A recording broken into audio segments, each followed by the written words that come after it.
Let's go in right now knowing that it doesn't. It never was supposed to. Does that come as a surprise to any of you? It did last week, apparently, because I was besieged with hopefully doing some scenes with people, and I said, well, I can't take the time now. We've only got 3 weeks left after tonight, and it takes time for you all to get a scene, get together, do 3, 4 parts, and you rehearse, and then you do a scene, and then 182 people are kind of bored while I'm listening to you and getting a critique on 3 or 4 people. That's another class. In fact, I found out tonight that there are many of those classes here, in different assortment of them, improv and certain authors that they're working with and everything. So it's here in the college, but not here, so I won't waste any more time with that, okay? All right, now, you're going to get out of this class only what you put into it. I'm only here for Q&A, and only your questions are going to bring forth what you want. I want very much for you to dig. I don't care if you like me, dislike me, put me on, do anything you want, but try to get your answers. I'm willing. I brought my daughter in last week because you asked. I hope you got something from that, because she is of your generation and she's going through trials and tribulations, believe it or not. It's even tougher for a kid whose parents have gotten someplace, because they don't hold a job after they get it. They may get in through the door, but they don't stay there unless they can produce. So that's enough said on that. Same thing goes for my son. So that's no big thing, but she does have a optimistic, nice, cute way of explaining things, and I thought you might enjoy her. How many of you were here last week?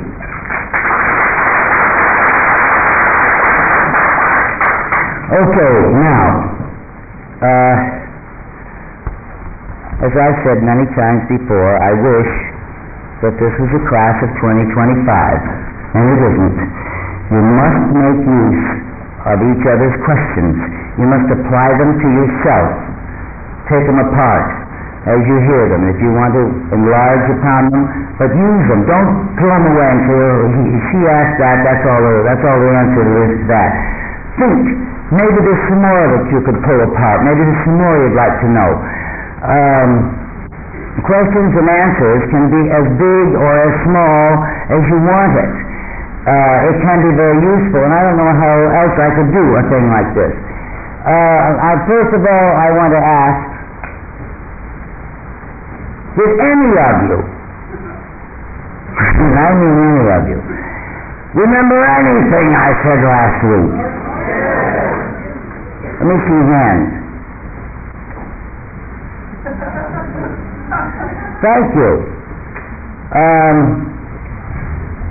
What one thing did I say last week that perhaps is a priority with you, or you, something that really you did something with, you thought about and you did something with?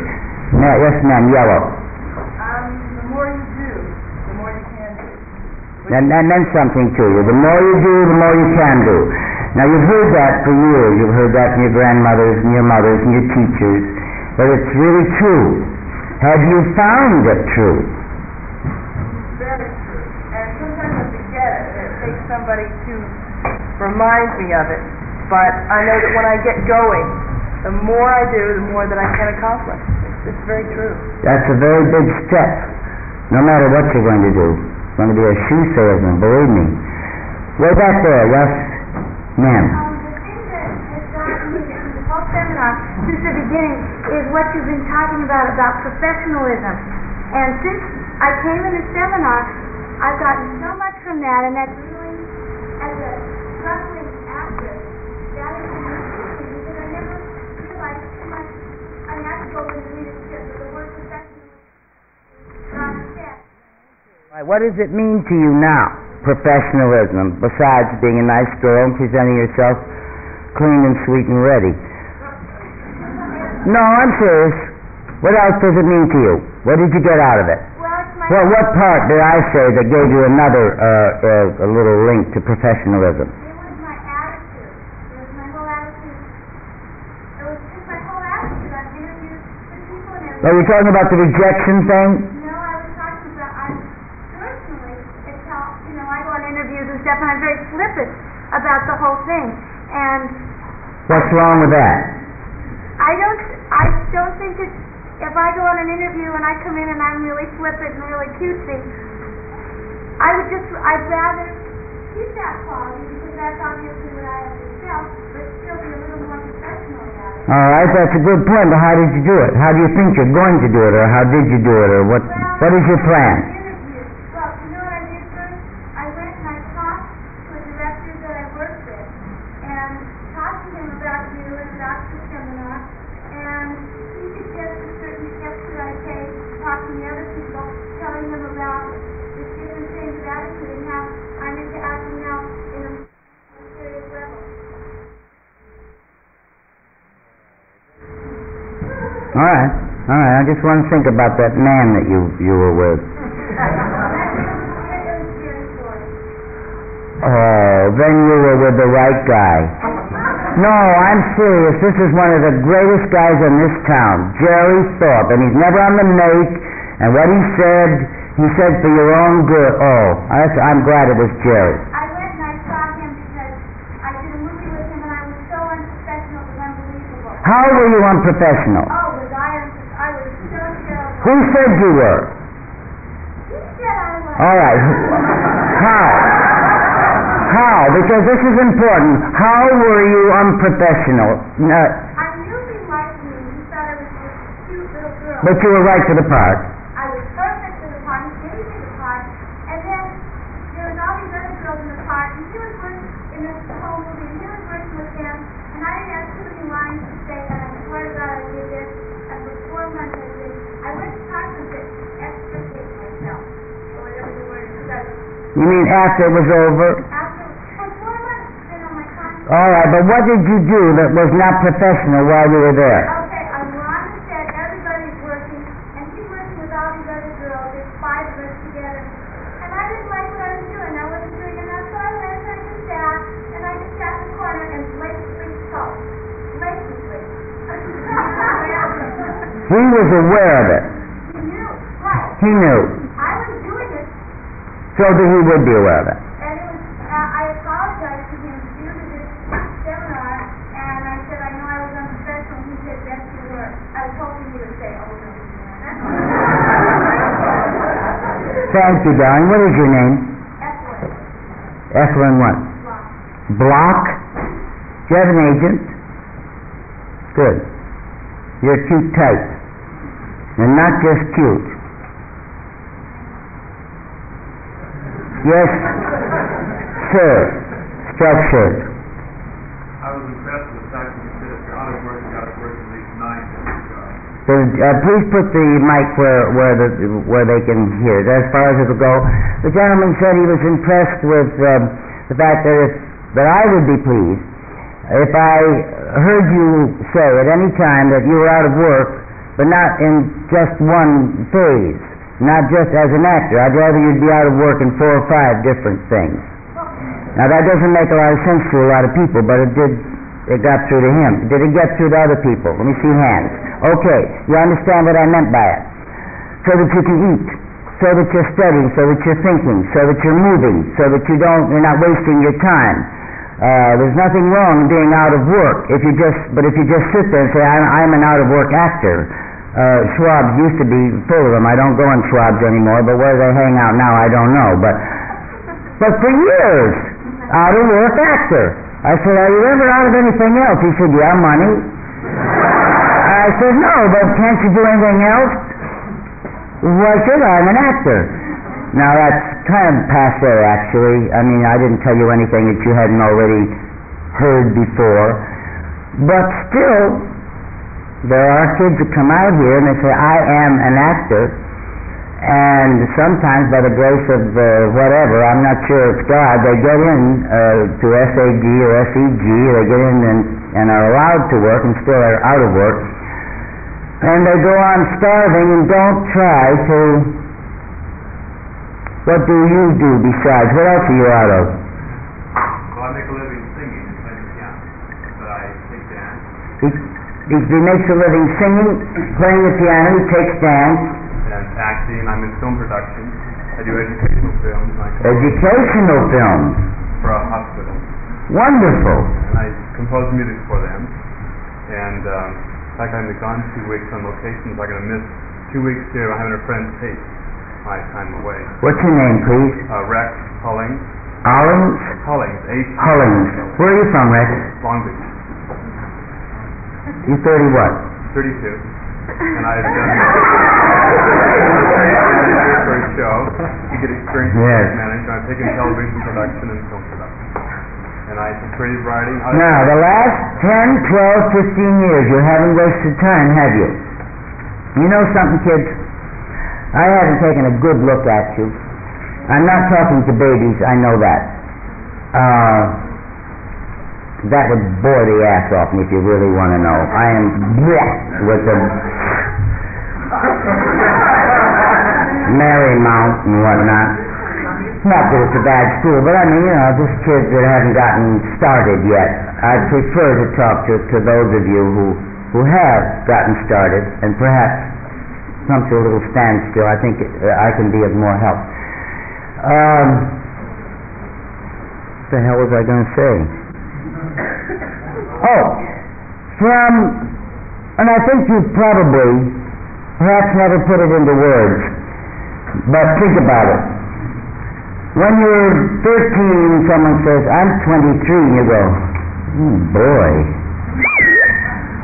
He's too old, she's too old, over the hill, When you're 23, it's like 20 minutes, you're 35. You're finding it out, aren't you?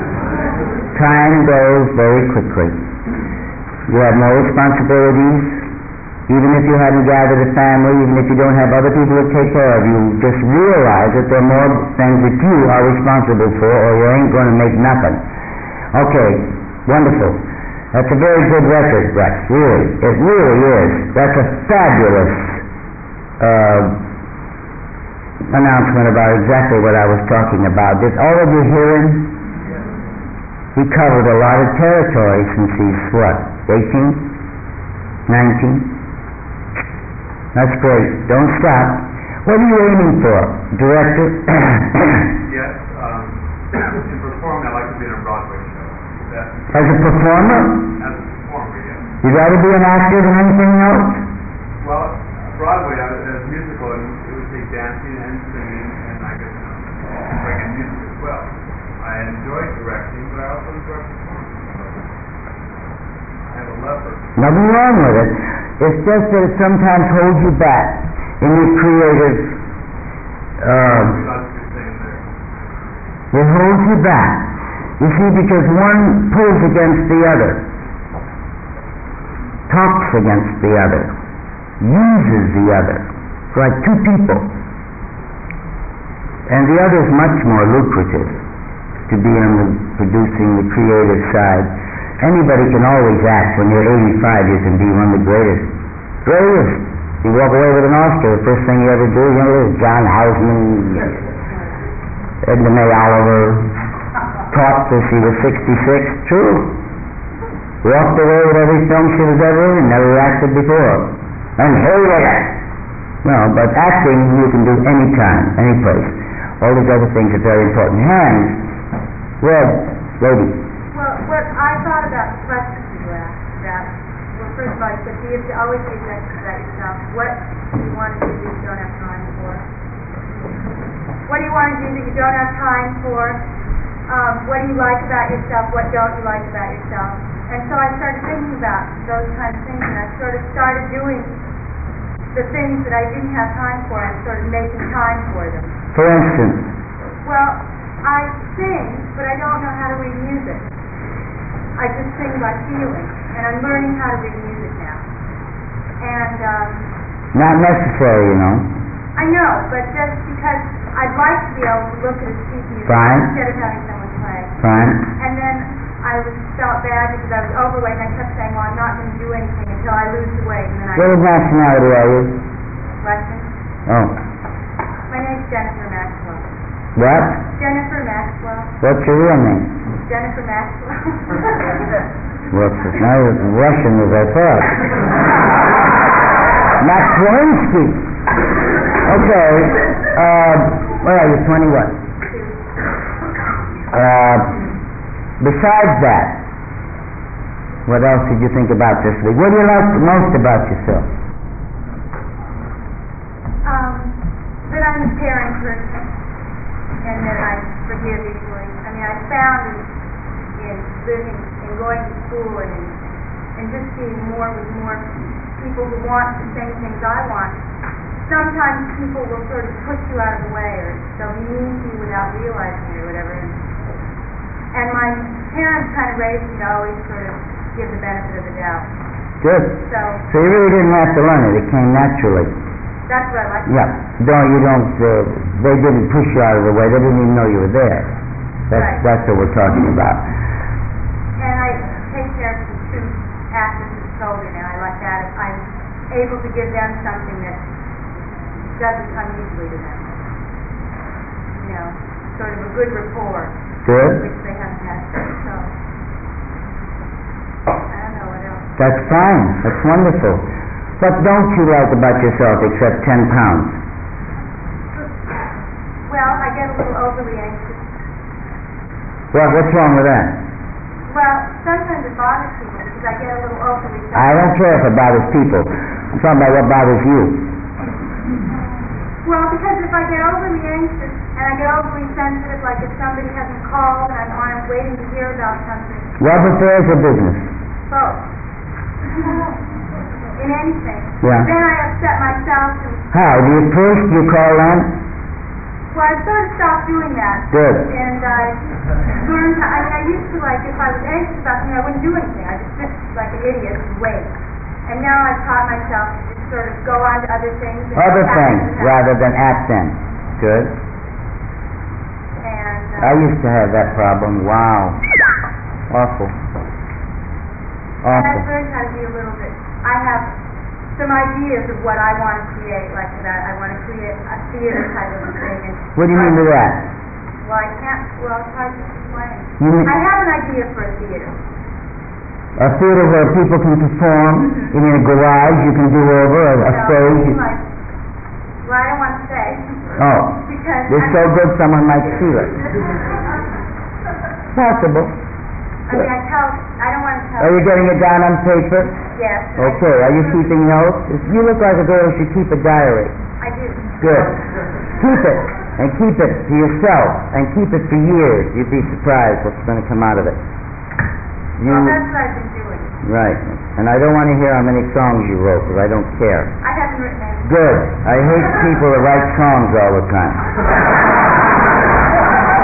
I'd rather they write about themselves. You know, if they write songs, they write songs in their sleep. Wake up in the middle of the night, got a whole song. But, a man. Yes, sir. I just want to say that the first seminar, when you mentioned about rejection, well, I'm sure everyone goes up and down and in and out about rejection, and I try to keep pretty optimistic. But the first time I came here, I was in a blue period because I was up for something big, and like she said, you never hear from them. And when I heard you just say rejection, the one word just rang in my head for the week after, and just it reminded me that a big star like yourself, if she says rejection, then it's a universal problem. It's not something. Yes, no matter what job you're after. Let's go back to keep standing there. What is your name? John Devon. John Devon. Where are you from, John? Ohio. Which part? Columbus? No, Dayton. Dayton. What will you reject? As an actor? Something a part? Yes. Was it a part in a picture or a part in a play? Well, kind of a part in a TV show. TV show. Well, why do you think you were turned down? What did they say? You were too young? No. Too tall? Too short? It's not a matter. See, this is where I'm kind of guilty, because it wasn't so personal. It was like the whole show was canned. And well, the hell with it then. Let's talk about something else. You weren't rejected they were. No, but it seems like you go through such a series of them that... yeah, but pick another one so we can talk about it. Yeah, so you allow them to get the best of you, then... They rejected them before they rejected you. You were up for something that didn't happen. I was up for it, and I got it, and then it didn't happen. Oh, well, that's not rejection, doll. That's failure on their part.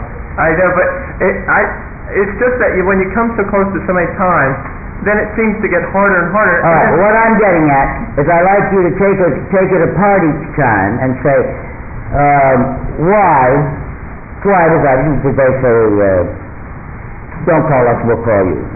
Was there no explanation at all? Or did they say, well, we're looking for someone older, we're looking for someone better looking, or someone who is an UGG, or someone who is taller? I mean, they usually have a damn good physical reason. All right, you may sit down. The thing is that people, I said this before, but I'm going to say it again. I have worked as a director and as a producer and as someone who has owned the entire shebang, so it's been up to me to make many, many decisions that are very painful. When you line up people, oh God, half of the group here, and line them up and go, oh God, I got to pick 5 out of that. It just kills me because I've been there. And nevertheless, in our script, we'll say, it says the woman is this age, she looks like this, and she has to first be physically that way, and the man is so many years older than she, and he has to be a certain height because of scenes that come later, and everyone has in their mind, I have in mind what he or she should look like. Then there are other people to consider, the writers and the other people that are in my company, and in every company there are 3 or 4 people. It's not usually a monopoly or autonomy of one person. Sometimes it is, and then they're even more rigid than what they want. But it does have to do with your physical appearance. So you must remember that when you are an actor. And, all right, so you come in with a beard. Well, Christ, if they don't have enough sense to know you can shave it off, that's their problem.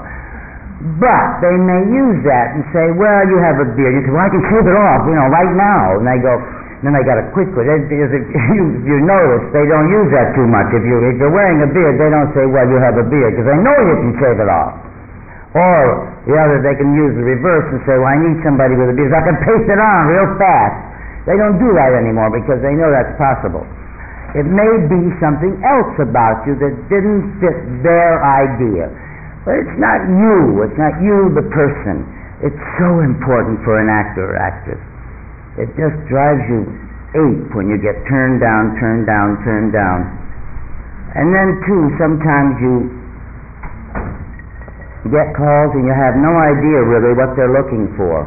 Your agency has sent you out on just a call, cattle call. So you really don't know how to act, react, present yourself, what to wear. You're just there, and that's awful. And I don't really know how to cure that. I mean, I try not to put out calls like that. I always say I'm looking for a boy that looks 16, 17, 18, has to be tall enough at the time, say, to work with Lucy, who is a tall girl, that sort of thing, and not make it so difficult for you. But this rejection thing can kill you. But at the same time, don't forget all the other things that you must be doing. Because one of these days, whether you get to be an actor or not, you still have to eat, and there are many, many things that you can be doing. Hands.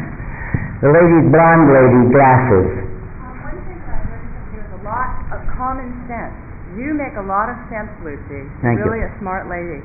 And like the other lady over there, Jennifer, one thing that I got from you was about time. Think of now. What's good for you now? Why are you not accomplishing the things that you want to do? What can you do about it? Also, what you said about Carol Lombard really made me very happy because, as I say, she's one of my favorites. And the thing, don't be in awe of anyone. I loved it. And then also about observing people and discipline. I realized that one of the things I don't like about myself is lack of discipline. When I got home last night, something that is not theatrical at all. But I said, I've been putting off cleaning my house. I cleaned my house. It's a virtue. I mean, you just go, thank God I did something that I didn't want to do. I don't care what time of night it was or anything, but damn it, I did it. Exactly. It's like, ooh, it really is wonderful.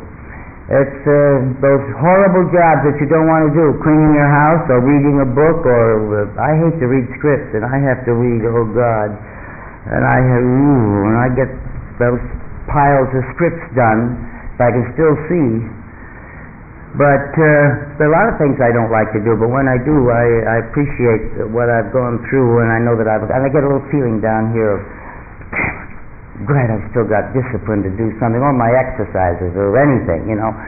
I really had to get back with that after I broke my leg. I really had to do things that I thought, oh God, no, not again, not 5 hours of that. And that really put me back on the road and showed me what I could accomplish. I think it did me more good than harm. Thank you. Thank you. Yes, sir. One thing that's affecting me right now is that I just turned 19 years old. And I just turned 19 years old. Why did the mic frighten you so? It just does.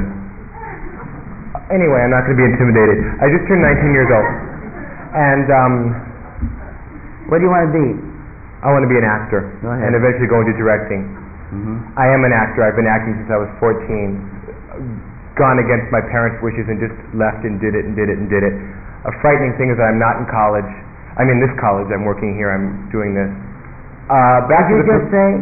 Pardon me? What did you just say? The frightening thing is I'm not in like UCLA or USC like all my friends and all my brothers and my sisters and my cousins. Go ahead. And the thing is back to professionalism, which really affects me and which you said yesterday, and I'm taking a class with Richard Dreyfuss, and that's what he emphasizes.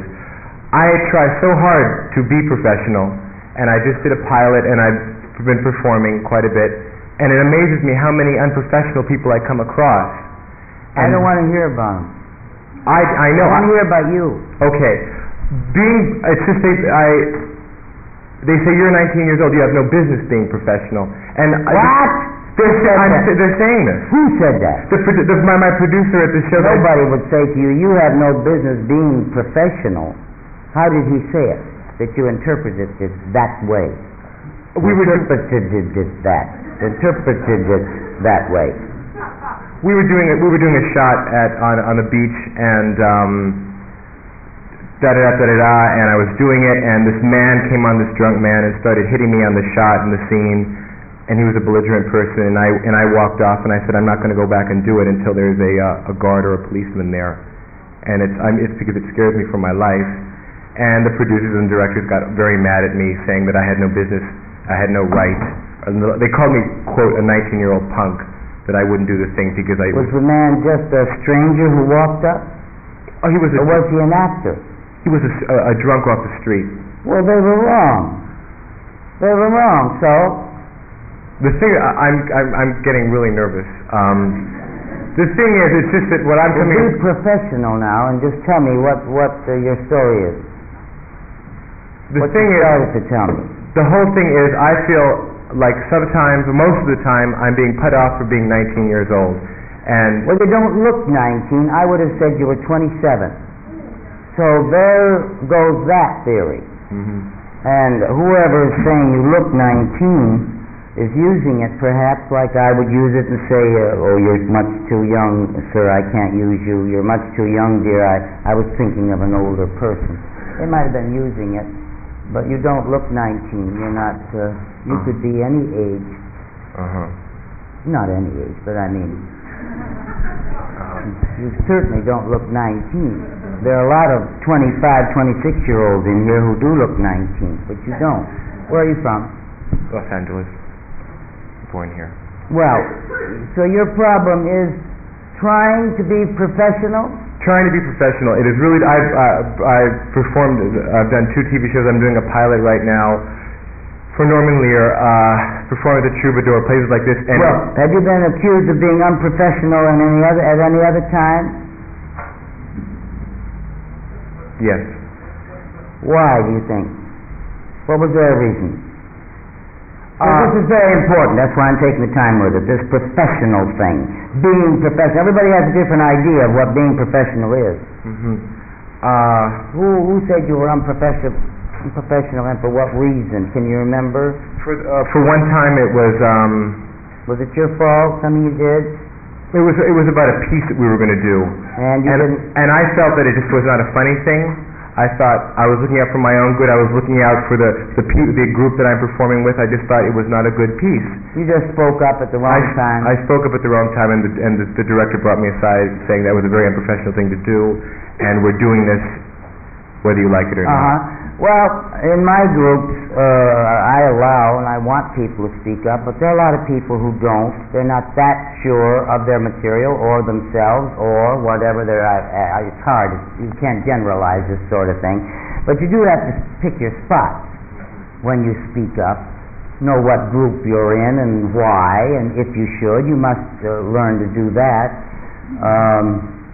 Any other time you've been called unprofessional? Are you always on time? Are you ready? Are you ready to go along with things rather than negate? I think so. Well, you're on a good road. Next. Thank you. Pink. One thing that I guess has come the most was the idea of being well-rounded. You emphasized the last thing you said at the seminar last week was read. Read whatever you do. And the week before you had mentioned if you have to research an earthworm. And the idea was, what I received anyway from it was of being well-rounded. Like, acting is a love of mine, but it's not my obsession. I enjoy it, but it's not, if I don't ever do it, I'll, die. It's not that to me.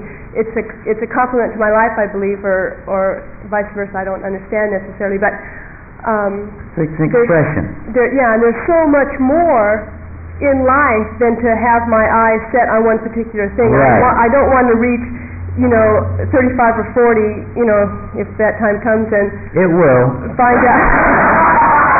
She's not even sure she's going to make it. I could be dead tomorrow, so I don't. Oh, well, that goes for all of us. But the idea is there's just so much more, right. And I work as a respiratory therapist, and I have an opportunity to see, both the lighter side of people and a very grim side of people. That must be very depressing. And no, it's not. I don't see it that way, because if you did, then it gives you an incentive to do other things and get it done, doesn't it? Huh? Right. It really does, because you're around. You didn't need me to tell you. See so many different aspects of different people's lives. Yeah, you didn't need me. But now about the reading. Of course, the more we read, the more we realize we have to. There's no end to that. Right. But I don't necessarily take reading as just reading a novel or reading the paper, which I think is important. At least to me, I don't have necessarily time to read a novel. I read my Bible a lot. I read newspaper. I read magazines and things like that. But I mean, being aware of different things, politics, science, progression, where we're headed, what's going on. What's just happening around us, And good. Like what you said, just that little thing. I get such a joy. What about an earthworm? What about this? What about little things? Well, you don't have to become an expert in each one, but at least you dabble in it a while. And then once in a while you'll find, perhaps, like Will and Ariel Durant, you'll come upon one of their civilization books and you'll suddenly want to read them all, and that'll take the rest of your life. Yeah. And if they'd only stop writing. I hope they've written their last book. I can't. I'm not. You know what I mean? Yeah. All that size.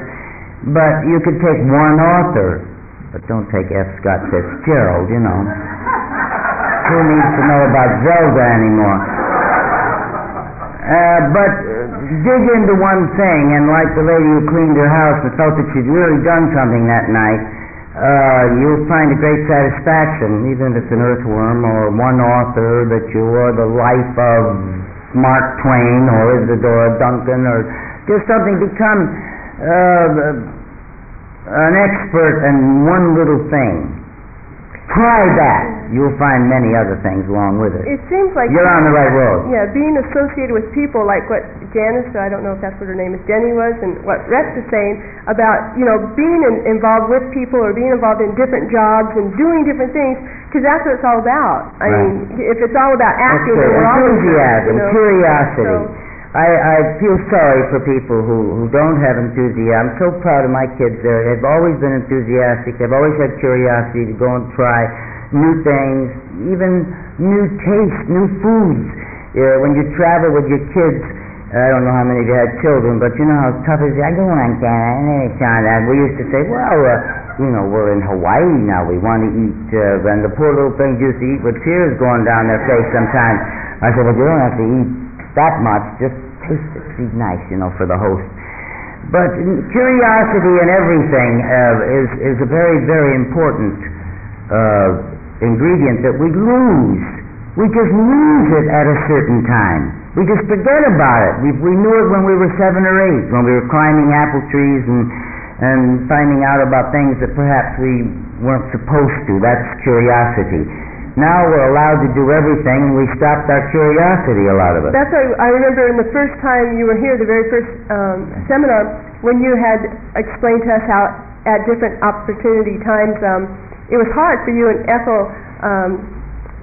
Vivian, to portray certain things because you felt awkward. But if you went away and became as little children, then you could do anything. Right. And it seems like as adults, so many times we're under such bondage because we're trying to live up to what other people want us to be, or society, or this cliche or that cliche, rather than just being ourselves. And if we want to do something, that's not going to hurt somebody else. But some people carry it too far. You say, she's always doing exactly as she wishes, or we're not being selfish. Right. It's not always selfishness. It's sometimes a detriment to them when they go over the line. They're too rambunctious. They're too outspoken. They're too bold. They're too daring. And they can put people on, they can hurt feelings, they can hurt themselves much more. I guess that's where Jenny's sensitivity comes in, or something like that. Because if you have a gauge of sensitivity, well, you have to gauge the other person's sensitivity. There's such a thing as being too goddamned honest. These people say, oh, I'm honest, boy. I tell it like it is. I lay it out there. Well, you can kill. Words can kill. But you can be smart enough to find out how to say it, and how to react to it, or pass it off, or if you must give an answer, that's permissible. But there's such a thing as being too damned honest. A man. Yes, sir. What? You were going to explain to us more about the right time to be selfish. Oh, the art of selfishness. Well, we've touched on it. It's the art of survival. It's the way to do the best thing for yourself. And when you say for yourself, we have all been brought up in different parts of the country, but mostly whenever we hear the word selfishness, it means that we are doing something wrong. The art of selfishness, the art of taking care of yourself, means that you do the right thing for yourself, so that you are my friend, and you and 3 brothers you have and 2 sisters and a family, and I like you all. And if you're doing the right thing, I don't have to worry about you. That's for starters. But if you're doing the right thing for yourself, you will not be spoiling a girlfriend, a mother, a father, a sister, a brother, a friend. You will not be doing something that you shouldn't be doing, overspending, overlending, overindulging. You will not allow things to happen around you or to you that is wrong for you. Now let's take a basic. Let's start very, very simply. You won't drive too fast. That's wrong. Drive 98, 100 miles an hour. That's bad for you. That you can understand. You won't drink too much. Get drunk. Might kill somebody. Might kill yourself. You won't go to every lousy porn picture there is in town. That's not going to do you any good. For instance, when I learned the art of selfishness, which was just a line I found in a book many, many years ago, I was in a very bad state psychologically, because I was not a big star, but I was working in starring roles, which made you one of 5 or 6 in a picture that had leads, and so you were supposed to just go your own way, do your thing, and do the right thing always. And I thought all 5, and I remember on a set there were at that time always 400, 500, 600 people, even in a day's shooting. I was terrified. I thought everyone was looking at me and I had to please everybody on the set, and in doing so I was destroying myself. That's as simply as I can put it. But now forget about that for a bit. Now go back to RKO when I was a starlet. And I was getting, when I came out for Goldwyn, I was getting $125 a week as a showgirl, and because of overtime, in those days you got overtime. And I was literally, for the first time, dragging home $300, $400, $500, $600 a week, because Bugsy Berkeley was directing. He'd disappear for 3-4 days, and we'd sit on the set and wait, and we'd get paid overtime. I never saw so much money in my life. I didn't know what to do with it. I ran across and put it in the bank. I was only supposed to get $125. The next job I got, I was getting $75 a week. I left there and I went to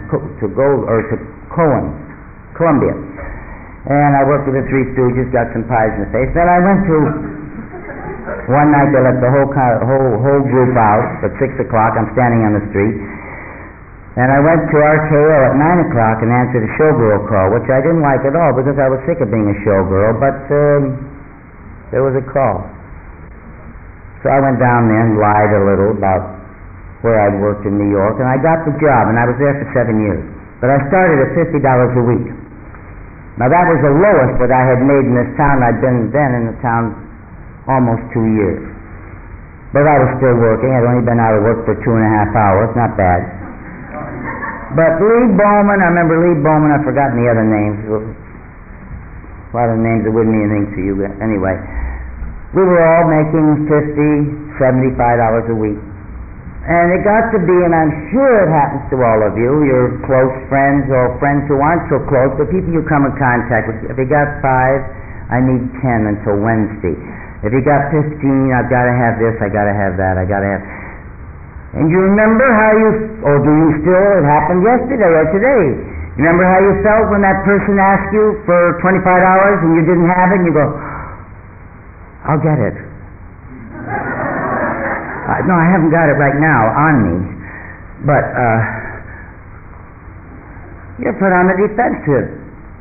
You feel terrible. You can't hand this person $25. Whether you know him, well, you've seen him before. He's decided that you're the one to ask, because you must have seen him. It's not a stranger. You'd like to help, he or she. Even $3 maybe you don't have. But that first instinct, oh God, I'll get it. And you go and borrow it and get back and say, here. And they go, thanks. You never see him again. He's gone. $3, $30, $300. Maybe for $2 you see him again. Maybe for $5 you see him again, because the next time he's going to ask you for 10 or 15. Anyway, this is a very important story, because it happened early in my career and saved my life. I was being the soft touch of the world, and I just didn't have it. But I got so embarrassed when people asked me for money. This is a great lesson to learn. Bill Holder came to me, and we were running in a group at that time, and he said, do you have a business manager? I said, what? A business manager? I only make $50 a week. What the hell do I need with a business manager? He said, no matter what you're making, you should be... I said, how can I save on $50 a week? He said, you can. Either that or you're living beyond your means. How much do you pay for rent? How much? I said, well, he said, figure it out. Anyway, of course, I was living beyond my means. So I had to move. That was the first thing he said. I said, I couldn't get anything worse than this. I've got a Murphy bed that goes up in the wall. Where the hell do you find anything worse than this? He said, look.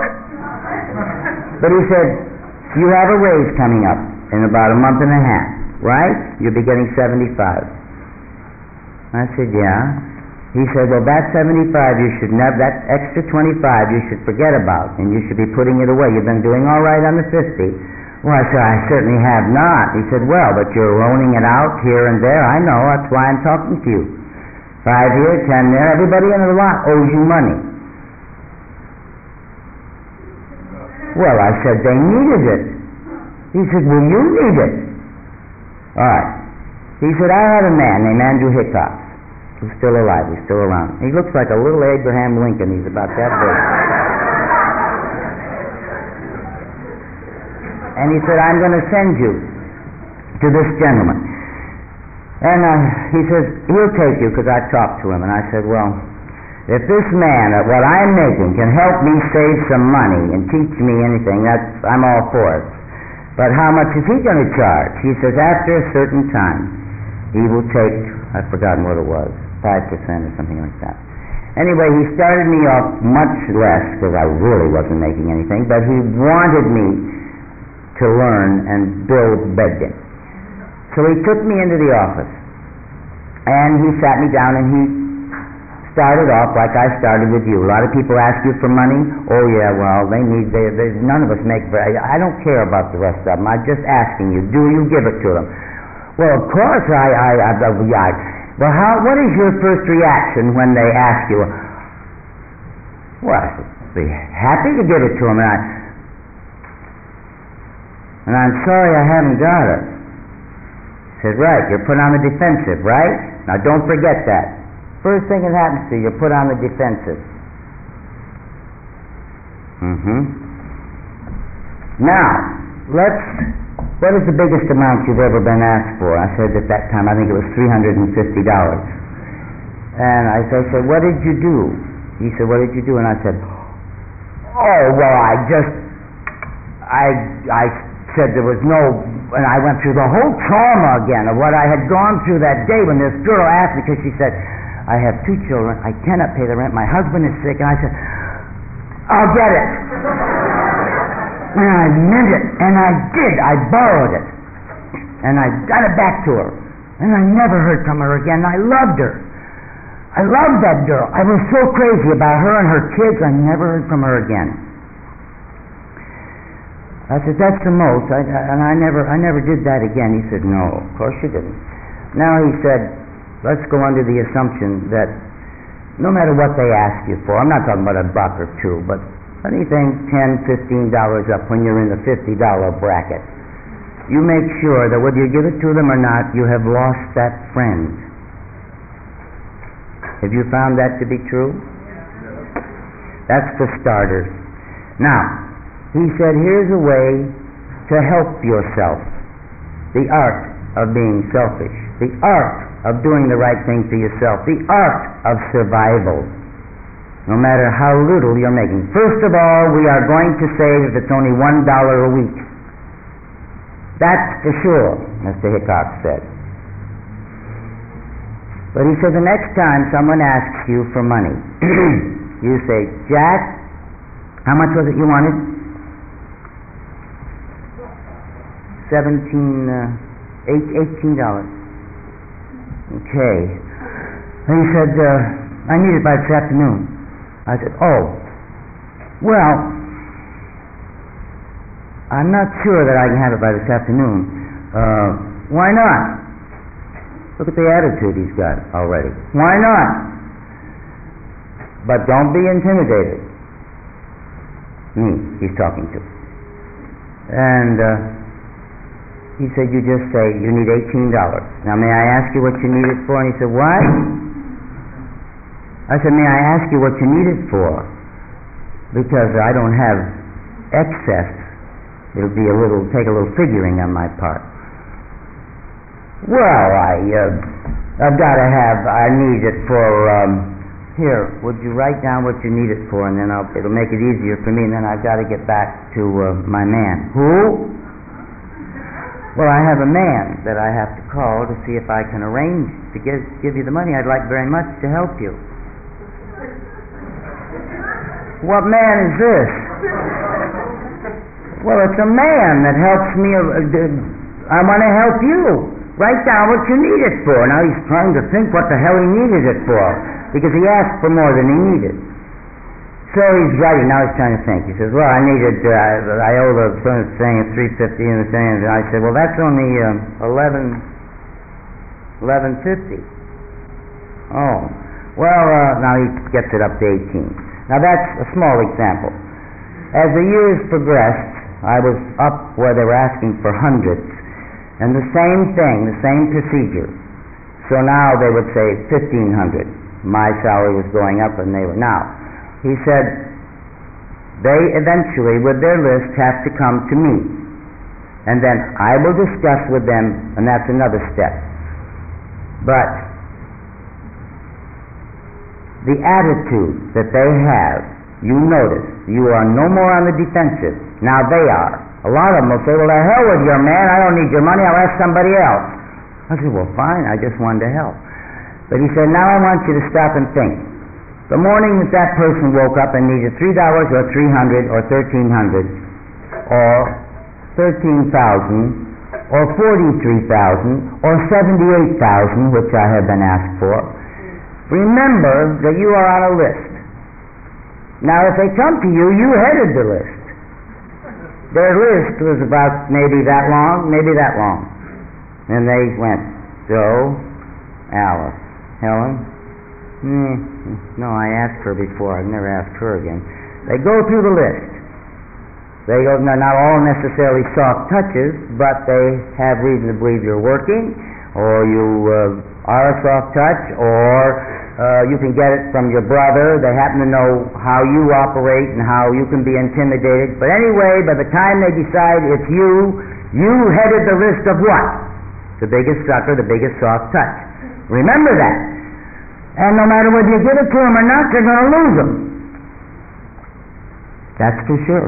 Some of them you never see again. I have had 2 people in 25 years pay me back. Now maybe you've had a better record than that. That's possible. But I've been asked for a hell of a lot of money during the years, and I stopped giving it unless they would go to the office, enumerate, and usually I would settle for half of what they had asked.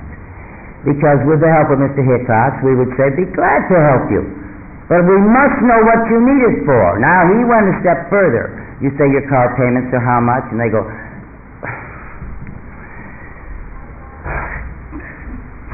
how the hell do I know what they are? Well, certainly you know what your car payments are, 49, 39, 69, and they'd have to come up with a figure.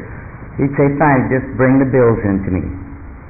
I just told you what they are. Bring the bills in to me. I'd be glad to. I just want to get the amount that you really need. Sometimes he saw the people again, sometimes he didn't. Now these are all steps in the right direction, and for a very big important thing that happens all during your life. Yes, sir? I just have a question out of curiosity. When Lucille retired on duty as business manager, was it coincidental that his name was Mr. Hickox? No. No, it certainly wasn't. That was why. Yes, ma'am. It's funny you were talking about that because when you asked us to make the list, I made the list. And one of the first things I put on the list that I liked about myself was that I basically get along with everybody and everybody has always liked me. And then I had to stop and think that's not true for the last couple months. Or maybe it's been happening over the last couple years because I have all of a sudden become selfish. Like now if I have a house guest come from New York, I have one there now, and all of a sudden they want to use the downstairs bathroom in my bedroom because they don't want to go upstairs. I say no, and I have a lock on my door now. Or I work with animals and I keep a bathroom upstairs for orphaned animals. And they say, well, can you take that cat out while I take a shower? And I say, no, you can't. You're staying here and you'll have to put up with this cat that's hopping all over you because that's a priority in my life.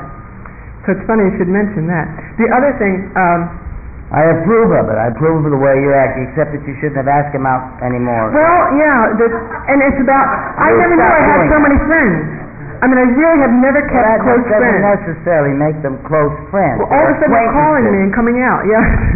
I think this is the last one. I really mean it. I just assumed you had 5 or 6 more. All different. Because that proves my point.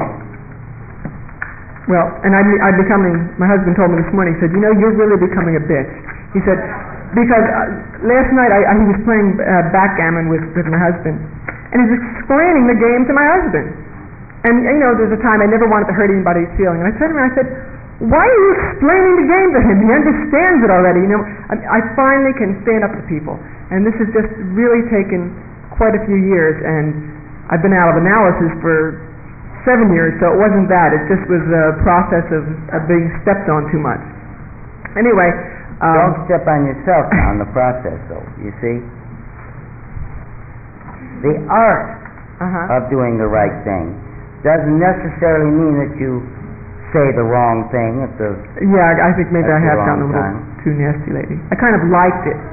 Like, wow, did I do that? It really... You did it to the wrong person. You said your husband? Oh no, I didn't do it to him. Oh, but with this house guest of mine. It wasn't like my orphans up there. Well, it wasn't worth it, in other words. Yeah. It was a small thing. Right, I just kind of enjoyed doing it. Big.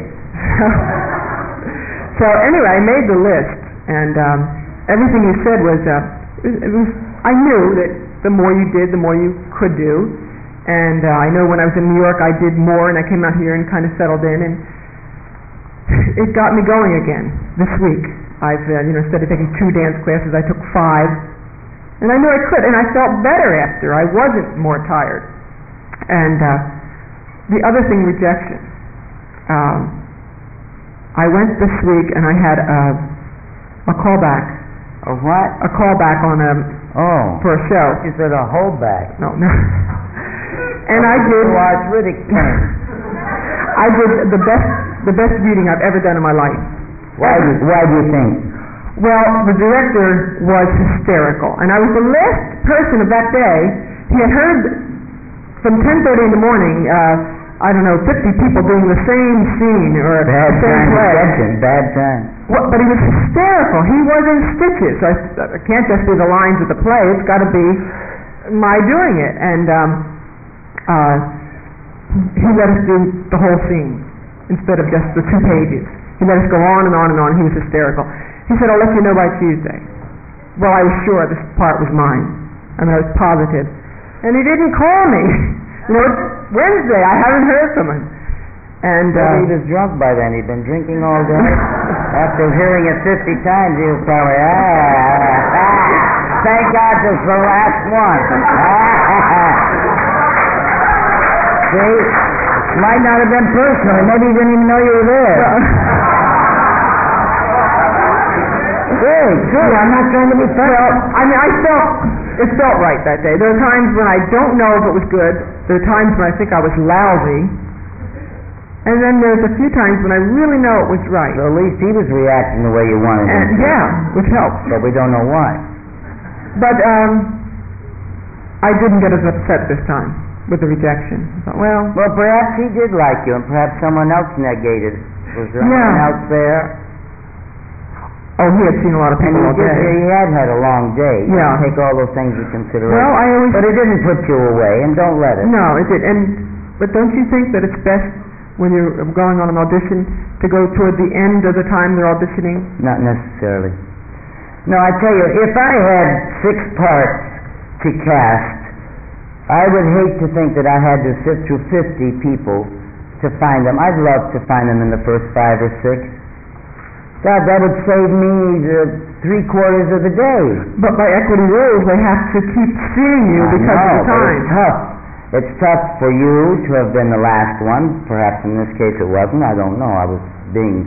It was the last one of that day. He was having more days. It's a very tough thing to sit through 50 readings. I auditioned 1,800 students for my workshop and gave them each 15, 20 minutes or more. 8 hours a day for 8 weeks. I went out of my mind. And it's tough, to make a decision and to be fair and honest and give them enough time and everything. However, you don't know the reason, but you felt good about it. Yes. And you did accomplish something this week, and thank you for telling us about it. Are you right? What's your name? Jan Marlin. Jan? Jan Marlin. Jan? Marlin, M-A-R-L-Y-N, like the fish with a Y. Oh, Marlin. Like a fish with a Y. Brother!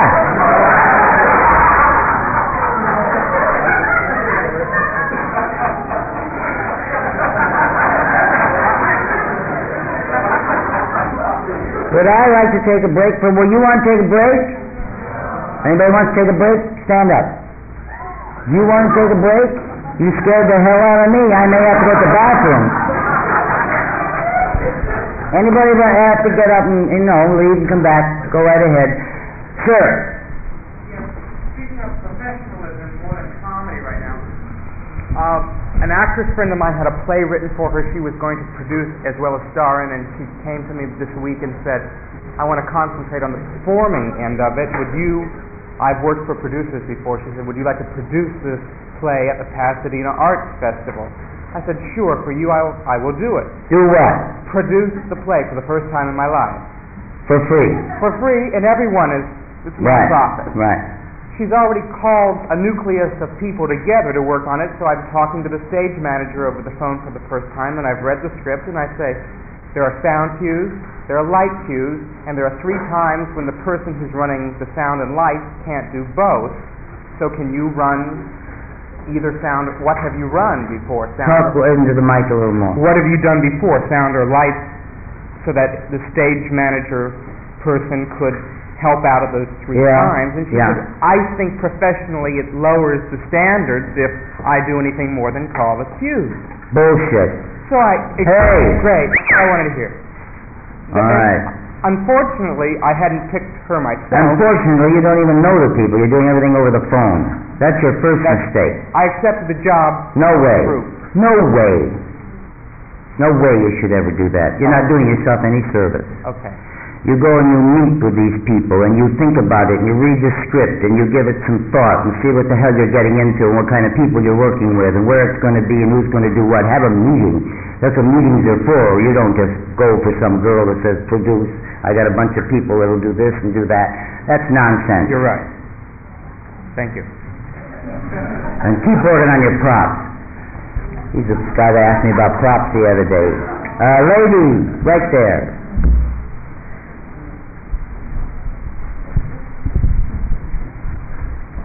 Okay, I want to share this experience with you, with all of you. Thank you. In my country, I was a big star. What country? Puerto Rico. Yes. I had my own primetime TV show weekly. Really? Yes, variety. And I did nightclubs, South America, Central America. And I received a grant from the government to study acting here. So I came and I studied and I'm very dedicated. I've only survived all my life out of being an artist. So this year when my grant finished in January, I said, well, I got to get work, As a singer, that's what I know how to do, nightclub, Oh, how hard I made the wrong connections, and I don't know, but they don't want any singers without any following if you don't know how to play an instrument, so on, so on. It was getting really, really, really hard. So I had to apply for a job at Bullock's. Yeah. Last Thursday I started, the day before that you gave this marvelous, inspiring conference. And let me tell you that I was very embittered and frustrated because I had to do this kind of job, and everybody goes around saying, "Oh, I'm an actor, but I have to do so and so." And when you said, even a garage mechanic, everything helps. That's the truth. Just spending there 8 hours a day and observing people, watching, learning how to punch a Reggie-toe cash thing learning how to do taxes. I've never done that in my whole life. I lost many a job because I couldn't do that. I could never make out that girl Incredible. So, I'm very grateful to you because it was very it's not the inspiring. end all either. Just be looking for other jobs and Right. keep moving. Right. And don't forget, you can always go back to Puerto Rico and be big. Yeah, but I kind of like it Yeah, you didn't here. get kicked out, and we didn't leave there in disgrace. You're not the type. No. So don't forget that that's a hell of a home base, and a lot emanates from there. Yeah. Don't forget it. Thank you And very much. Fine things going on over there. They're very close to us, and you know something? They need the Puerto Ricans that have accomplished something to go back there also, as well as come here. That's one of my plans. I don't have any set goals in my life. I think every day is a different Yes, thing. your little goals every day, but maybe the big one is someplace. The big one for me is to go back and like establish a school for Then what do you need to go out and people. sing for? Eh? Why do you have to punish yourself looking for a singing job? Because that's the thing that I Well, that I you can sing survived over on there. before. You can sing any place. Yeah, but I want to do acting here. You can act Sure. over there. You can. Yeah, but Don't knock it. Don't knock it. no. I'll leave that for appreciate what you afterwards. Now, I am recording this conversation, and I would like you to say hello to my mother, please.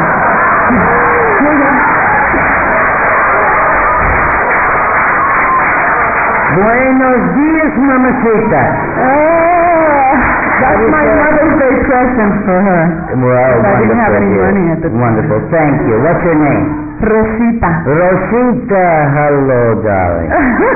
Thank you very much. Thank you. Sir, white shirt.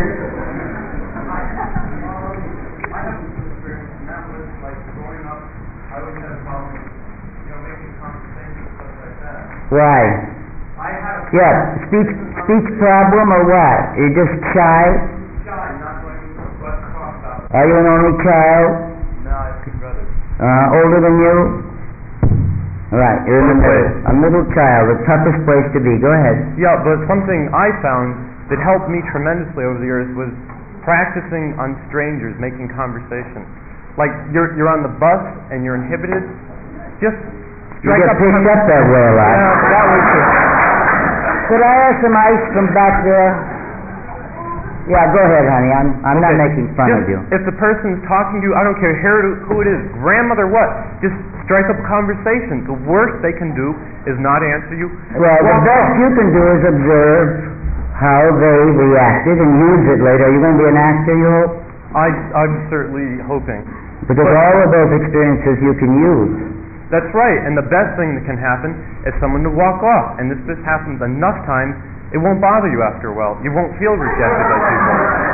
He's talking about getting over being shy. Now, there are other ways to approach this, you know. But You don't have to punish yourself like that. No, this is working with real life people. There's nothing better. What you're doing right now is great. Really great that you took the mic and you stood up and talked. I would never take you for a shy person. Well, inside... But you have been intimidated, being a middle child of three boys. Wow. Well, I've done this for the past 3 years, and I'm not afraid of anyone! Good. Really, okay? Good. Someone, if they can gain from this, try it. Talk to them a lot. That'll help you a lot. Now, what else do you do physically? Well, I'm a technical representative for Siemens Corporation. For what, dear? Siemens Corporation, 8:30 to 5. Well, that's a job that doesn't take too much creativity. But what are you studying? What are you... Well, that's not true at all. I beg your pardon. I studied for 4 years to do that. What creativity does that take? I work with my mind, I work with electronics, I work with people. Electronics. Oh, I beg your pardon. Mm-hmm. And, That's great. Listen, have you heard about the new, Howard, what do they call that cutting? CMX, we mentioned it briefly. If you're into electronics at all, don't forget to look into that. I don't know if they teach it here yet, but they... you're going to have to tell me what it is because I don't know. The CMX... Editing, cutting, editors, cutting film by computers these days. One of the greatest new jobs around for you young men to look in, or women. Absolutely fabulous. And if you know anything about electronics and CM who? CMX, offline. Yeah, but who teaches it? Who teaches it over there? Where? Or that CMI or where Hal Collins sends the stuff? CFI. I don't want you boys and girls to forget that, because it's the new coming unbelievable way of cutting. It's the fastest cutting. My husband just did 500 shows that we could never have done. It took him 7.5 months with the computer. So you can imagine how long it would have taken without it. But they're looking for people to train. So if you have any knowledge at all of this computer bit or electronic bit, if you have any acumen that way, find out about it. Consolidated Film Incorporated. In what? Industries. Yes, ma'am. I know with all this computer, we know that we have to listen. And it doesn't help to be reminded all the time. So you kept reiterating last week, listen, listen, listen, react and act. And so I went to rehearsal every night, and for some reason the morale of the show was down. Which show? I'm doing an original script. Right. Lee Scott. Right. Thing. And I sat there and I watched and I listened, and I was trying to figure out why everything was so down. All of a sudden I realized that a lot of it was, well, not a lot of it, but... Talk into the mic, honey. Some of it was me, because my attitude was so bad about the show. Not about the show, but I just become rather bored with it, okay? Why, had you been doing it a long time? No, not a long time. I don't know why. Well, why were you bored? Don't you like it? Don't you like the group? How long have you been with it? About 3 weeks. So, back to the listening. So anyway, so I was sitting there listening, and all of a sudden I realized that I had to get my attitude up to help everybody else. So for 2 days I tried and I tried and I tried, and it worked. I can't explain what I'm... Well, how did it work? Just give me the machinations of how you made it work. We had a rehearsal last night that got further than 3 weeks it had gotten. For you or for everyone? For everyone. Everyone had finally... You had just a part in it? You had just a part in a play? Yeah. And well, perhaps it was time for the play to come together, but I'm glad... I realized that is about the time for a show to come together, but this one just had a different feel about it. Well, at least for you it did. Yeah. Now, we were talking last week about this listen, react, and act, because people are constantly asking about timing, and that's the context in which I was using it. Of course, listen. Naturally, we all have to listen. But in timing, we say people are born with timing. And can you teach it? And usually the answer is no. But I've had to come up with something that people could understand, because I get asked so much. So I have actually taught boys and girls a certain timing. And that way is to listen, react, and then say their line, which is the acting. And that's the way I was using it.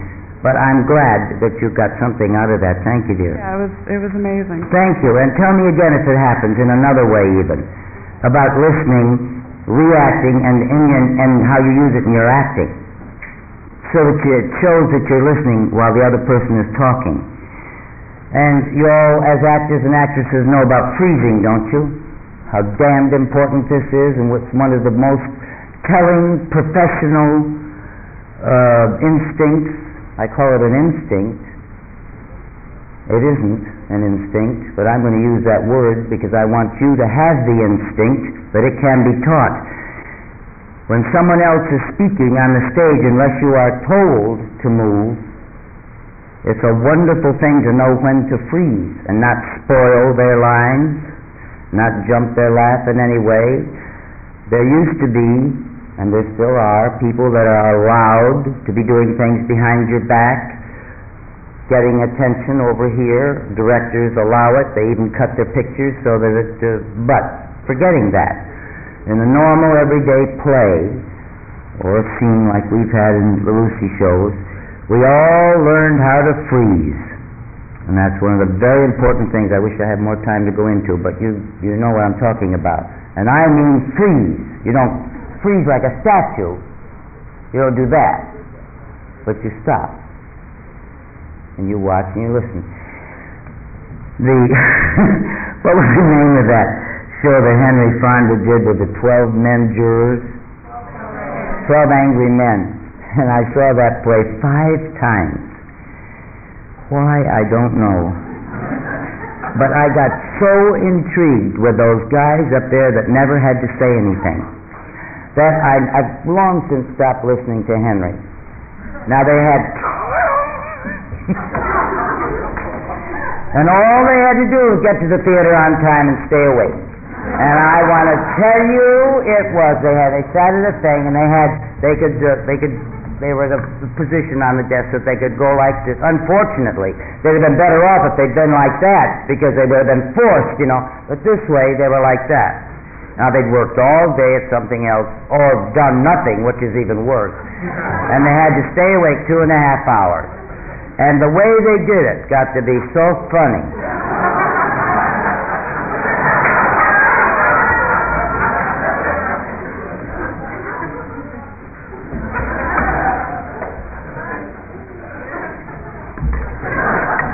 I was in stitches watching these 12 guys every chance I got. Henry said, "Why do you sit out there and laugh?" I said, "Well, I'm watching the jurors now. I know your part." God, it was funny, but it was a great lesson. They said I think they ran down 1.5 years. They said in that length of time they had 30 or 40 different guys playing the jurors, and there was only 1 or 2 that stayed awake. But I love the guys that let their hair grow. Let their hair go way on here, and then they'd sit like this. But occasionally they'd fall off or snore. One guy hit his head on the thing. Yes, back there. I can't tell if it's a man or a lady.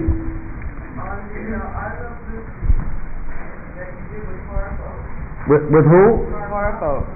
Harpo, yeah. Right, the one that was on yesterday morning. How did you work out that timing, and how long did the rehearsal take? Well, that was brilliant. Thank you. It's one of the few pieces of mine that I've ever done successfully. The strange thing about that is that it wasn't as hard for me as it was for Harpo, because he'd worked alone all of his life. And he was a divine man. A divine, educated, wonderful, great musician. Oh God, he was such a divine man. Very different from, most all the men I don't know any. I never knew anyone like Harpo, and certainly he was different from his brothers. No, really, they were all nice, but he was very, very different. He was the baby of the family, but he was very, very talented. But he'd always worked alone. He'd never, had to learn lines or anything. He'd done his beautiful harp playing and everything. And it sounded great to him when we gave him the idea. All you do is come in and just do this one little thing. We do the window, that part. And he said, "Oh, yeah, sure, I've been doing that for years." He came in, he couldn't remember it because he was always working by himself. And I said, "Harpo, after this, then you go to..." He said, "Oh." So we had to write it all down for him. I could learn it better than he could because he was so used to working alone. But in our usual time, it had to be done. As I mentioned before, we got the script 10 o'clock Monday mornings. We were on our feet by Monday afternoon. By Tuesday night, I had a timing on the shows, and by Thursday, we did them.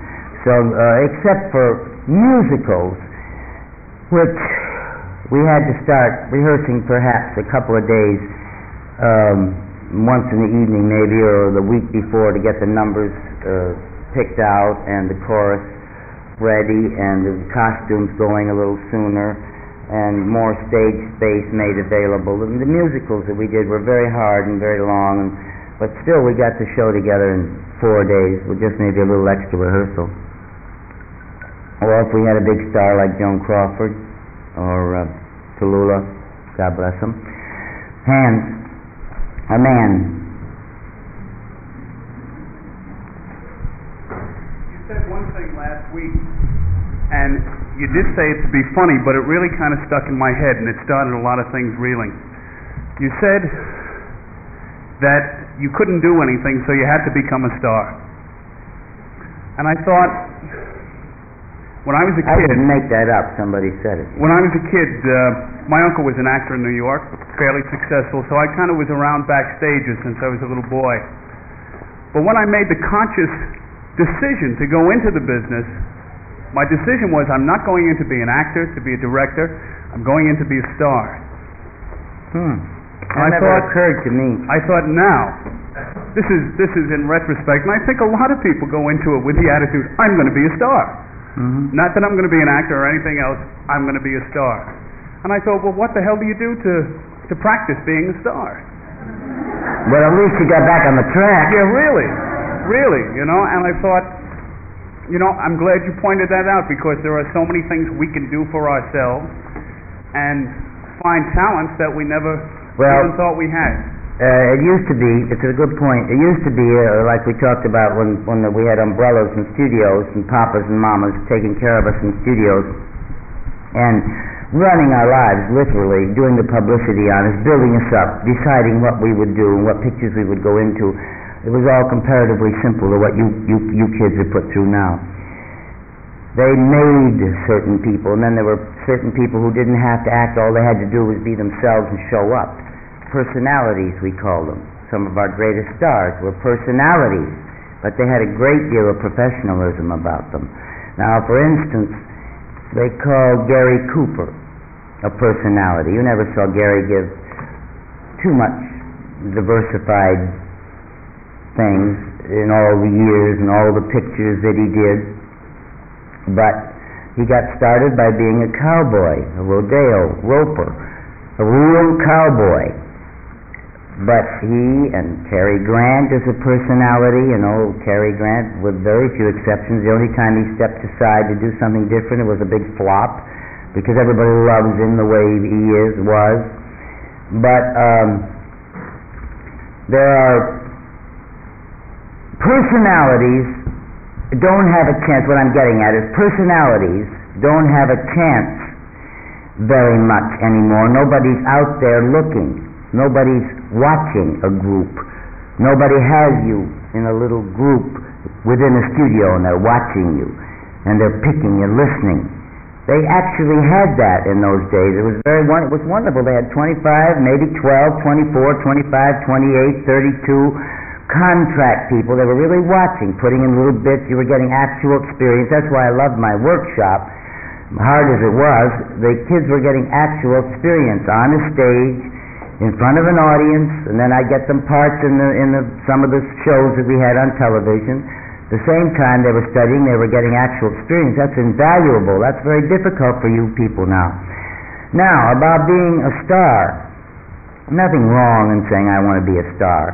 But, like you pointed out, a lot of kids say I want to be a star, and they don't recognize anything in between.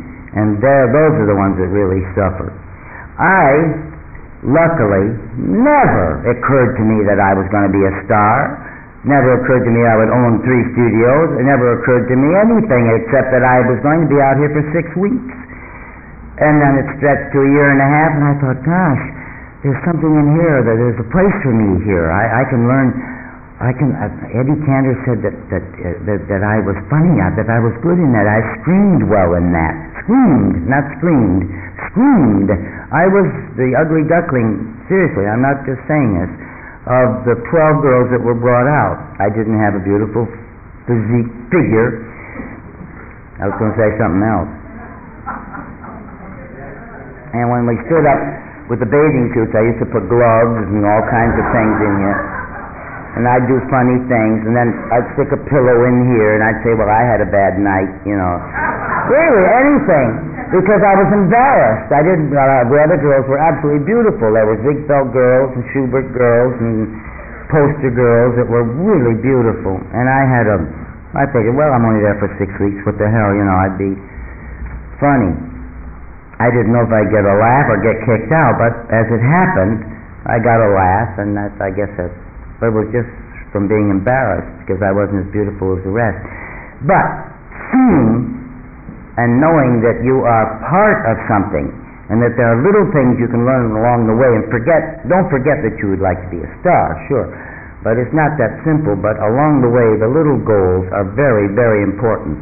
Very important. That's why I mention all the things that you should be doing, because I know the jobs I've lost because I couldn't do them. Ice skating. Jerry Thorpe can tell you stories. Incidentally, he saved my life 3 times. When you see him, give him a big kiss for me. Sir, I was going to say, well, I have to pick a lady first, and then I'll pick you.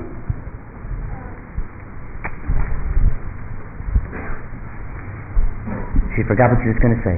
Yes, what you just said about personalities and so forth sort of rang with something you said last week that I think is very important, and that is to keep acting in all these workshops around town and be seen, and don't get discouraged with agents not coming to see you and so forth. With the time element today in television, quite often it's the personality that they go for. They don't take time to find out if you can act. My partner, for instance, has a very well-rounded resume, and the casting director was once reading it, and he has Summer Stock, he has Shakespeare, he's got musical comedy, he backed up Eddie Lane, he's done this, he's done that. And the casting director said, but what do I do with you? Where do I put you? Meaning you? No, my partner. Oh, your partner? Yeah. Male or female? Male. And a friend who... Why? Because his resume was so diversified? So well-rounded, and just for the time... Good point. Listen to this. For the time factor, because a casting director has, whatever, 24...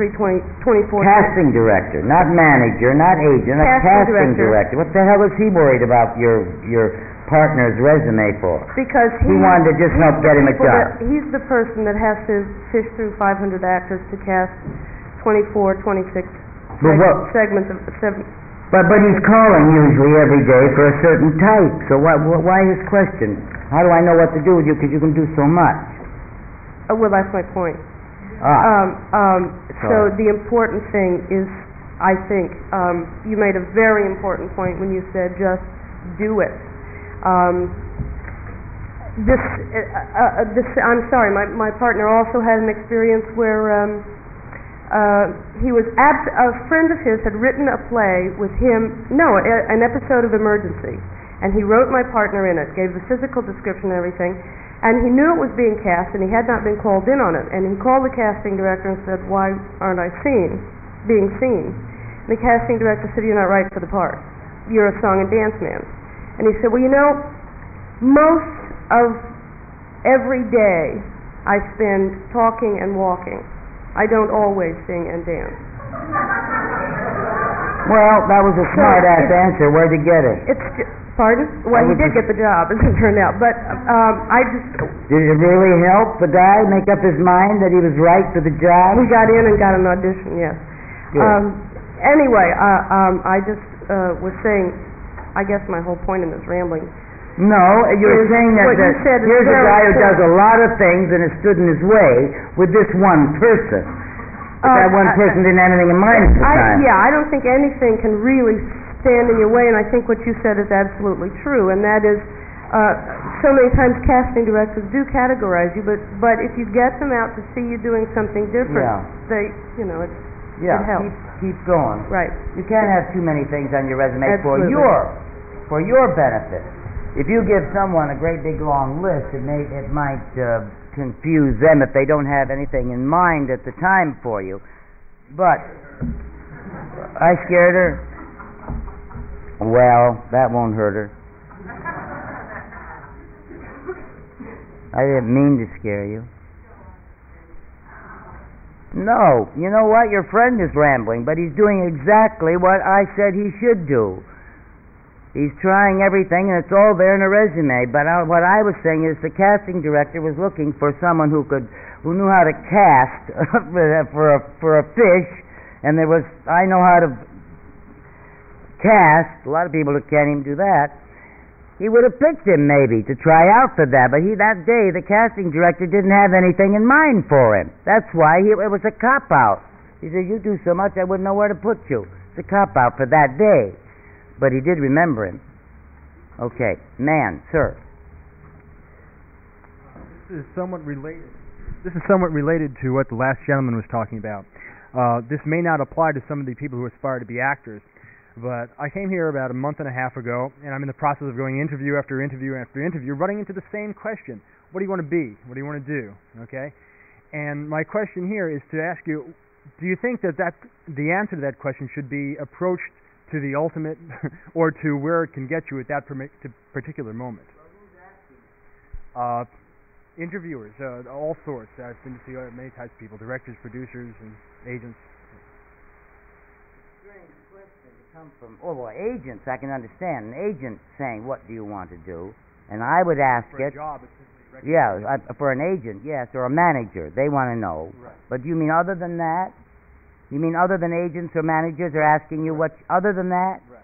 Who? What type of or just friends? Oh, I've been to stations. I've been to not just friends. I've been to producers. They want to know what is my goal. What do I want to do? And fine. You get yourself some. I do. All right. Now, if you know that you're talking to a producer and you know what he might have in mind, have that answer ready. If you're talking to an agent, you got to have But I don't want to be dishonest either. I want to give. Who the hell asked you to be dishonest? It's not being dishonest. Make up your mind what you want to do. Yes, but I'm also concerned about getting the job, and I do want to tell them something that would ease my chances. Well, if they're not going to tell you what they need, you're not going to run into dishonesty. You want to be an actor. That's for starters. No, that's not. Then, what is it? Director, writer. Then you don't. Then you tell them you want to be a director and a writer. And if you're going to be a writer, you have to show them what you wrote. If you want to be a director, you have to hope that you get a chance to direct at a later date. So that's your answer. That's not being dishonest. If you don't want to be an actor, you are looking for an agent. Is that the idea? No, I'm looking for a job. You're looking for a job? You have an agent? No. See, I came from Florida. I was head of production of a television station. I came You here. just backed up on me.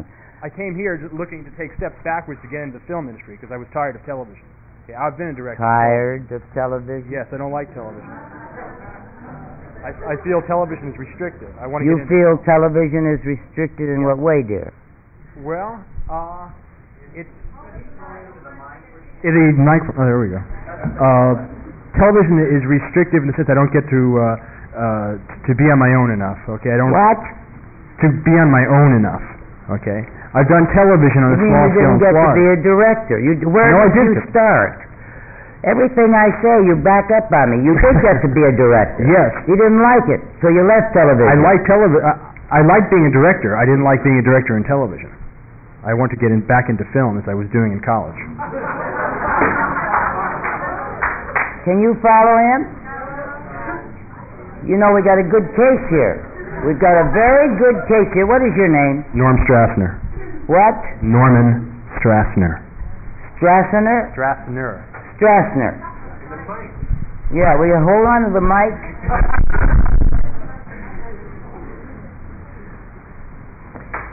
Very strange. Very strange. You've done everything. My mother said that too. How old are you? 26. Yeah, I was going to say 27. You can't make up your mind. You've had it. You've done it. You don't like it. You left it. You came here to go and do the same thing. No. Then what did you come here To for? come to get into film instead of television. Get in film doing what? As a director eventually. How the hell are you going to do that when you didn't even like doing it down there? What you think is? How do you think you're going to get a job as a director I here? don't What think have it's you the done? same. I don't think it's the same. I've directed To entertainment you it's programs. going to be the same. To you it's going to be the same. You better like something, someplace, and get good at it, or you aren't going to go anyplace. Oh, I believe I am good at what I've done, but I'm tired of And doing why it. did you leave it? Why do you say television is I left it- restrictive? You can't. You said because they wouldn't let me do what?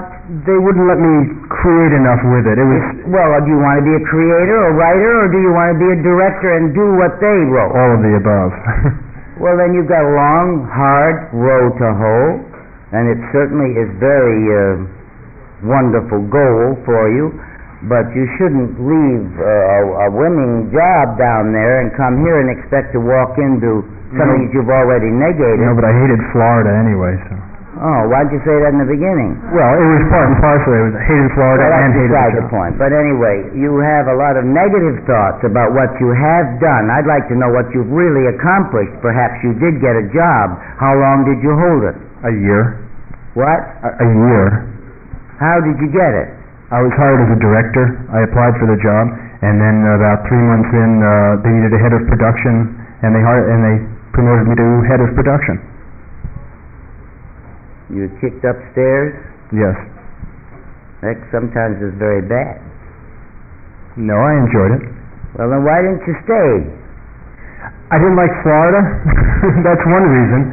And I thought I was wasting my time in Florida. If I hung around a small market, sure, I can become a big fish in a small pond. That doesn't excite me. I'd rather do. Better excite you soon. I don't want to become a big fish in a small pond. I don't want to become a big fish in a big pond. I just want to direct. Try it. You'll like it. Lady in blue. Hi.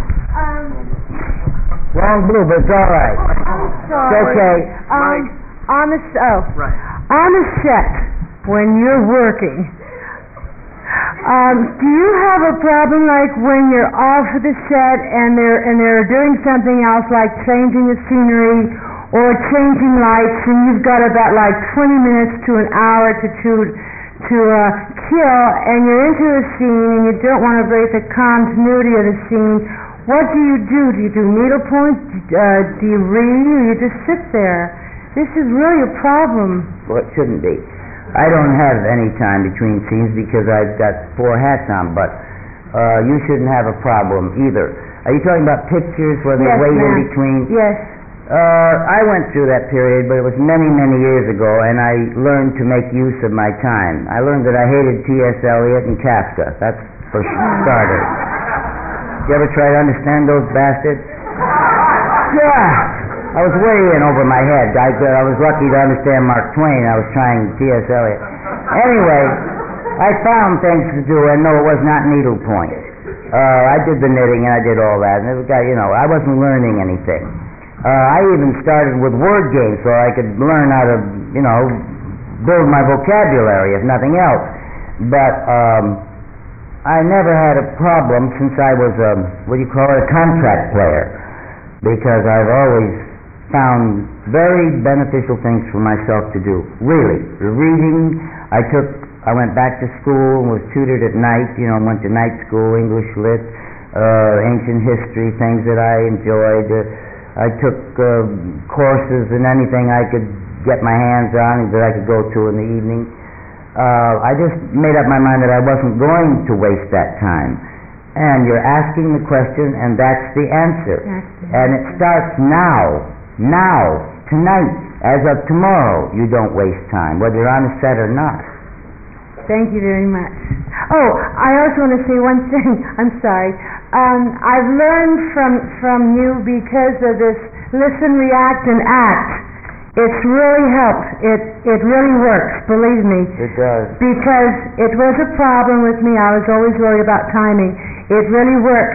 And one of the things that you made me think, God bless you, about myself and liking myself is that I have this ability to snap back when something goes wrong.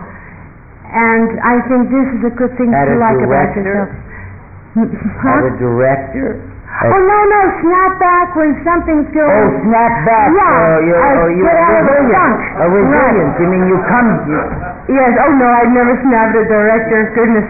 No. I thought you meant it was something bad about it. No, ma'am, no. No, that's good. No, this is good because it's really... because every time something goes bad, something good comes out of it. Sure. And you don't recognize the bad, in other words. That's right. Yeah.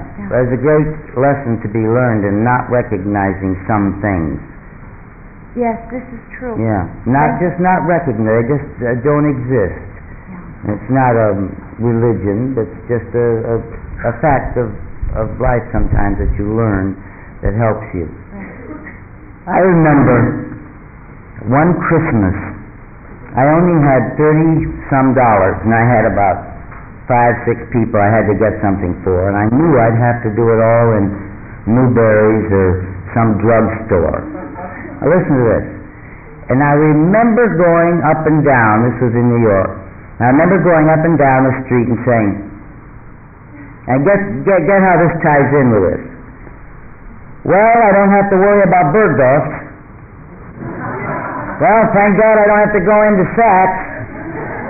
I was so happy, all the big stories, I didn't have to waste time, and I knew exactly where I was going. I only had 30 seconds. But that's the do, and there's just things, some things you don't recognize. That you're grateful because of it. I don't know if that connects with it, but it does in my mind. I remember saying, I'm glad I don't have to do that. I wouldn't know. It's going to be easy to go into the drugstore and get things for 5 people. Man. Sir.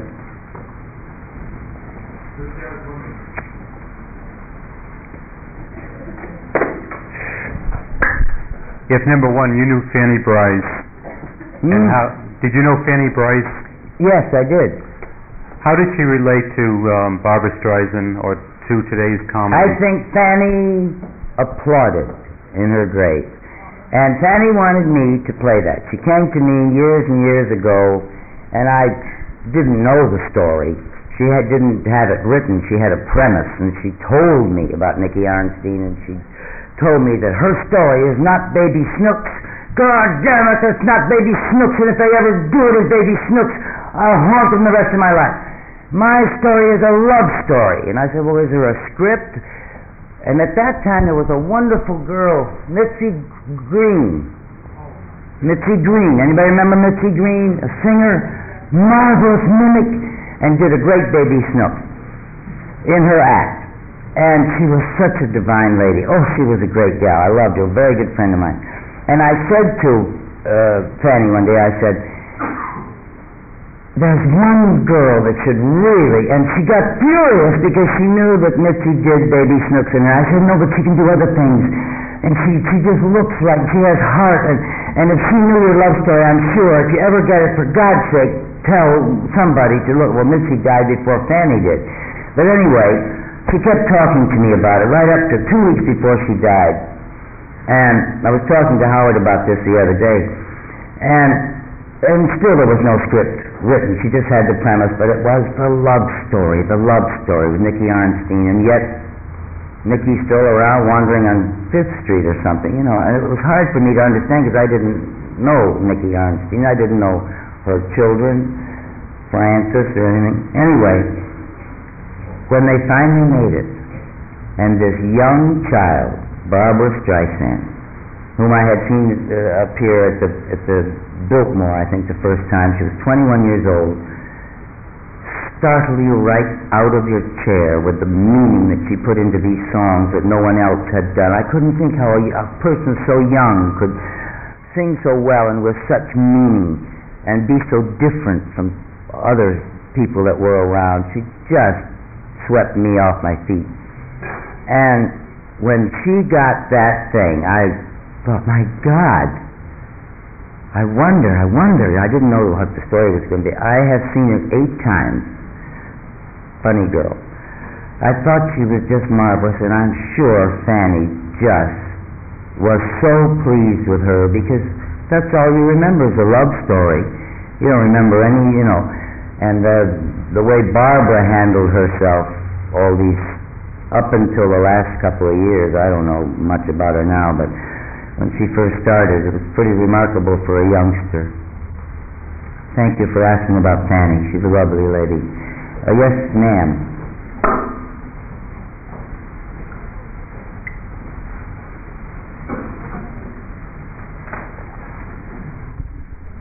Since we started this seminar, we've been batting back and forth about script reading and ways of memorizing scripts. You gave us some tips that someone had given you.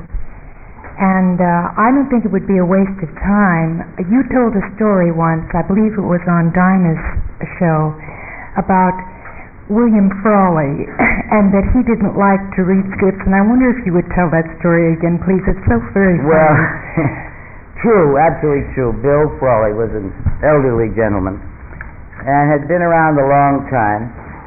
And even from the very beginning, he only, first of all, he fell asleep at the first reading. Like this or like this. At the first reading around the table at 10 o'clock Monday morning.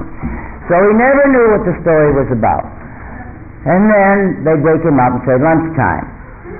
Or they'd wake him up to say his line. Bill, and the man that was with him had turned the page here, right here. So he'd read it. He'd read his line, then he'd go back to sleep. So then lunchtime. And then the man would take out the pages from the script that he was in. He never knew what the story was about. Never. Even on other shows, I did Bob Hope's show with him and 2 or 3 others, and I'd say, what do you play? He said, I don't know what the hell I'm doing. I come in here and I go across the stage. I don't know. He was just always like that. And of course, nobody else I know could ever get away with it. We learned to work around it, and we had to say, Bill, you can't do that. Well, why the hell can I? Well, because you're supposed to like this girl. He says, I don't like her. In the script, you have to like her this week. Oh, well, okay, I like her. Okay, I like her. But he just never knew what it was about. But for other people that really had trouble learning a script, I found it very beneficial for young people to be given the script, ask them to read it 3 times, and I could tell whether they had read it 3 times or not, or skimmed it, or just read their part. And I could do it if I had a small class. I could tell whether you had or not. That's very, very important that you know what the story is about and how everyone interrelates and whatnot. But then when it comes down to knowing your own line, it's very important you know your cues. That means you know the lines by the person ahead of you or what's coming up afterwards so that you can anticipate your reaction and whatnot. There are many ways that people have of learning lines, and no 2 people agree, I don't think. But if you... What's on? Oh, well, he said that so many times that...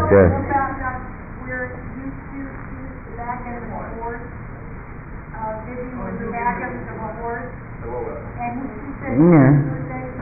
I know, he did it many times. He just said, why am I saying that? I said, because we wrote it that way. That's why you're saying it. He said, well, what the hell's funny about that? We said, Bill, you haven't read the script. Believe me, it's funny. And then he'd come in, he'd say the line with a knowing he wasn't going to get a thing, and he'd get a yell. And we never learned not to relate to the audience. This is something we never did. Lawrence Welk did it on our show. Every time the audience would laugh or applaud, he'd look out and go, come right out of character. Bill used to do that. He'd look around and go, but he was strange. But the writers wrote for him so he could get away with all that, But he would forever say, I'm not going to say that damn line. And we'd say, yes, you are going to say it. Well, tell me why. I wonder if I dare say this. Let me tell you. Let me think a minute. I got to get the punchline right.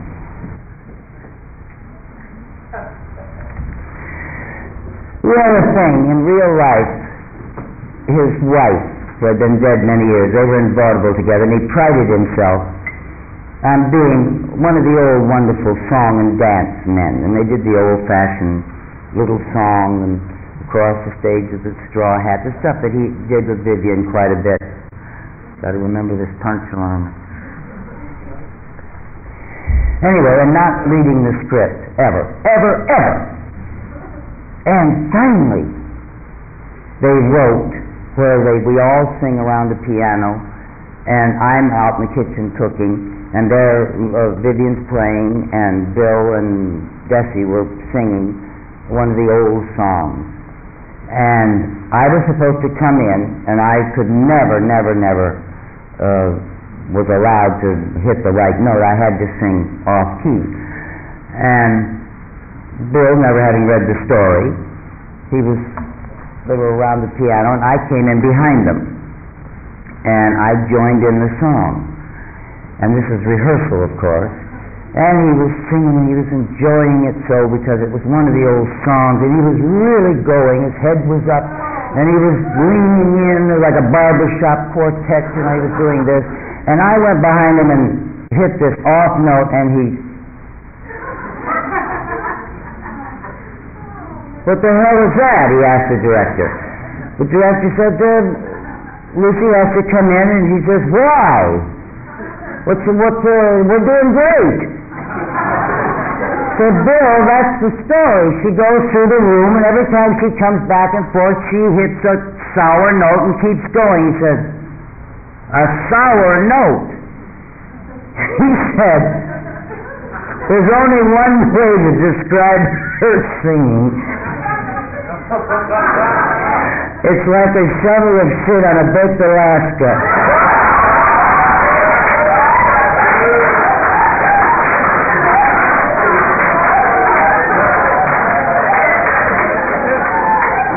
And he never got used to the fact that I had to always sing off key, and he used to hate it. He used to get so mad. "Why does she always have to come in and ruin everything?" He said, "Because that's funny."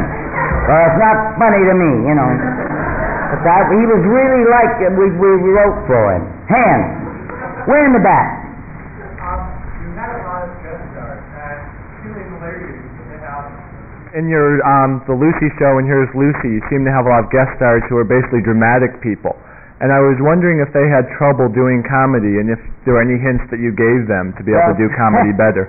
Some of them, but I didn't give them many hints, but I'll tell you one. I don't remember any great dramatic stars, really, but the one that put me away and really gave me a trauma was Richard Burton. I mean, first Elizabeth gave me one, but that's another story. But,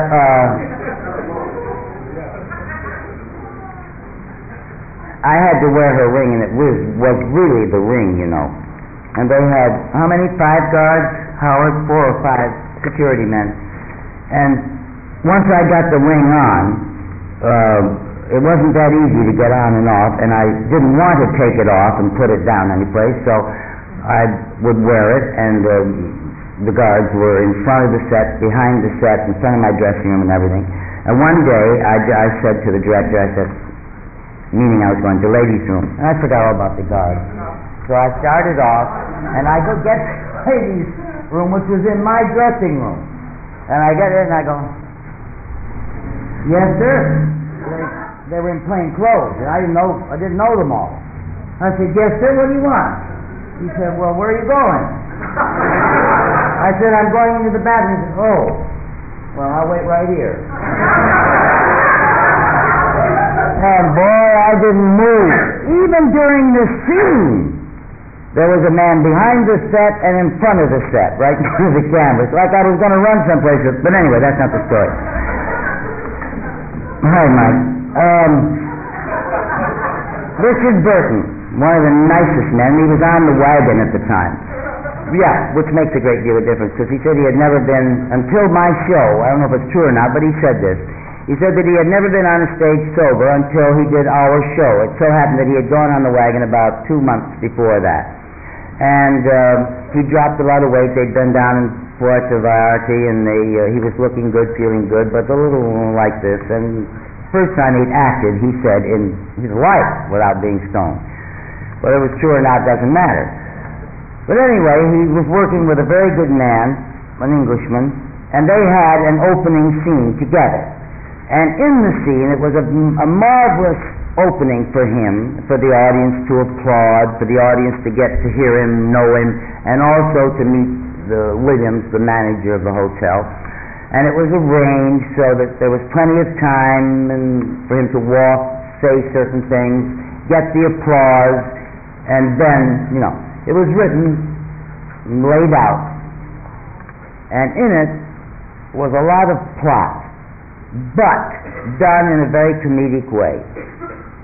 And I found out, as perhaps many of you have, that English people do not punch the way we do when it comes to comedy. They don't raise their voice or really send it out there, nor wait for the last. In fact, they turn their back and do as little with the line as possible. Believe it or not, they throw it away.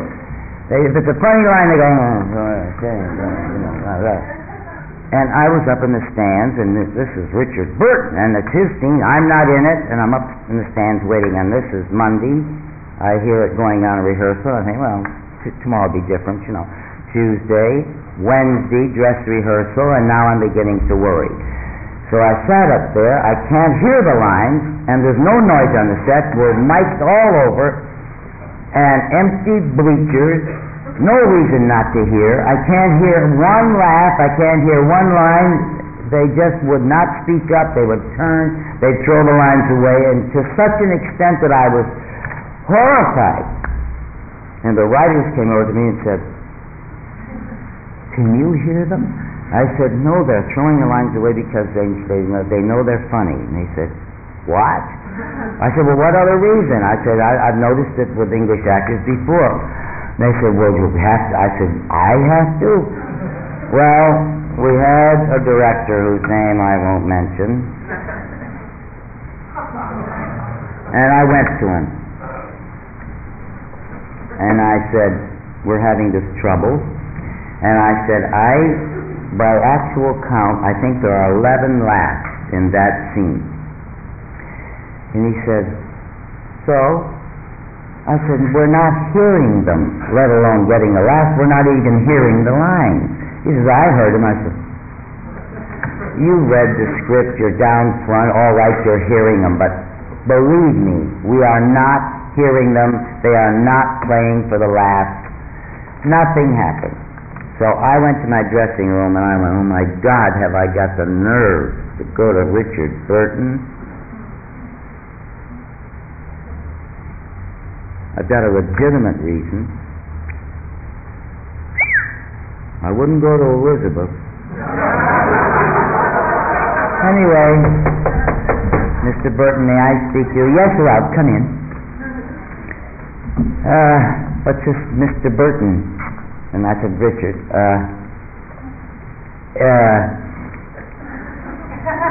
and I stutter and stammer when I get very nervous. And the mouth, as I told you, gets like this. So I said,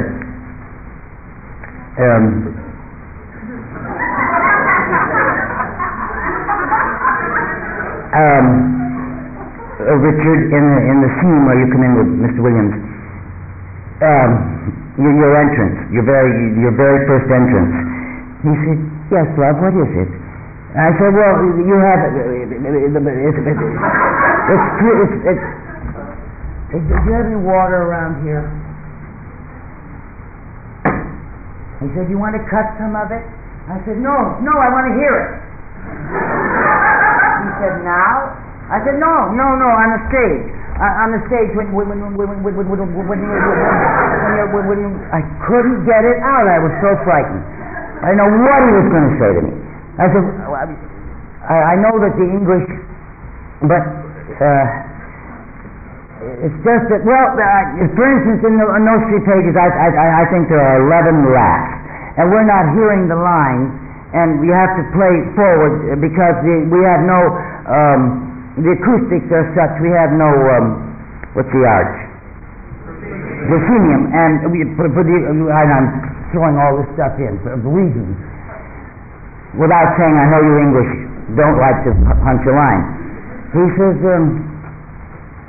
11 laughs that we're losing. Oh, I said, I don't think you. And I'm ready to cry. I don't think you lose them, Richard. If we can just hear them. And I'm sorry, but no one else will tell you, so I go out. Now comes the final rehearsal. And I think, oh God. And I said, "Would you tell Mr. Williams to?" I said, I don't think I could go through it. And he said, "Well, dear, I wouldn't worry too much about it." So I thought, well, I didn't accomplish anything. I went back, I was ill. And we went through the final rehearsal. Nothing. Heard a couple. In fact, he shouted a couple, which was rather insulting. "Hello, Williams!" Like that. And I thought, oh, God. But came the show. And they were ready.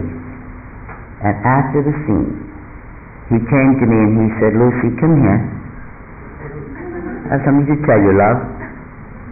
You were wrong. There were 15 laps. He got every one of them plus. But he really had to sail them out there. What happens here? Want to take a break? Go ahead. Go ahead. Everybody up. Everybody out. You want to jazz? You want to come back? Or you want to go home? What is it? All right, how long do you want? 10 minutes. The gentleman in the back, way in the back.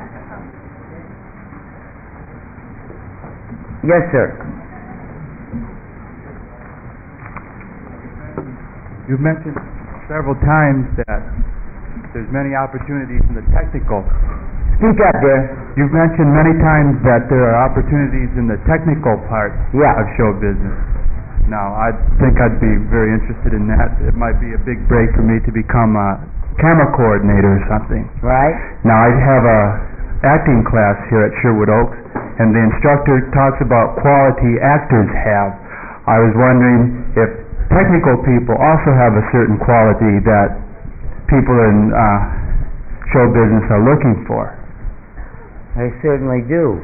If you could explain. Well, I think that you should ask someone who runs that class here. Mm-hmm.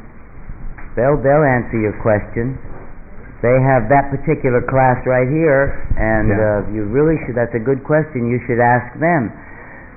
First comes the personality and the authority. You see, we like when we're looking for people to hire, no matter what, a grocery clerk or someone at Bullock's in gloves, or someone like you're speaking about, to have authority, to come in with authority, seem to have a knowledge of what they're in there for, some knowledge of what they're after. Or what they would like to do. Or what they would like to do. So you must research it. You must know what you're going into. You must know a little bit about it. There are many, many ways to find out.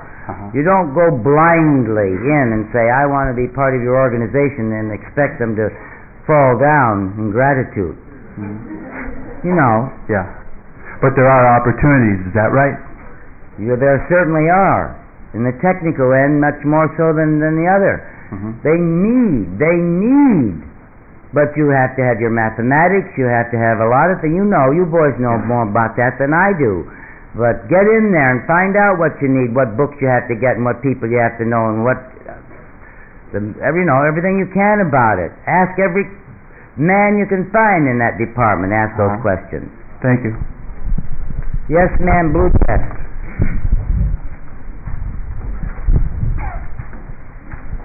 Had a pedometer on him tonight. He's going about 15 miles on his knees. Yes, dear. I have a kind of a problem confronting me that I think a lot of people have to face if they want to be involved in show business.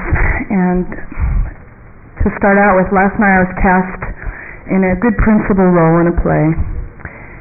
But the thing of it is that in my personal life, I come up against, number one, my husband, who doesn't understand the time you have to put in to rehearsals and the time that you have to put in. This isn't a community theater, and you do have to put in, a certain amount of time working on sets, just getting totally involved. And it's not just him, but it's also other people. What other people? Well, people in his family, friends of mine who can't understand, why can't I do this with you today? Well, I have to go down there and I have to work. Well, the hell with them. Let's stick with your husband. Okay. The main problem at home is Do you have any children? Yes, I have a little boy. He's 2 years old. Wrong time to leave him. That's it. The thing of it is, I love my family and I want a family badly. You got it.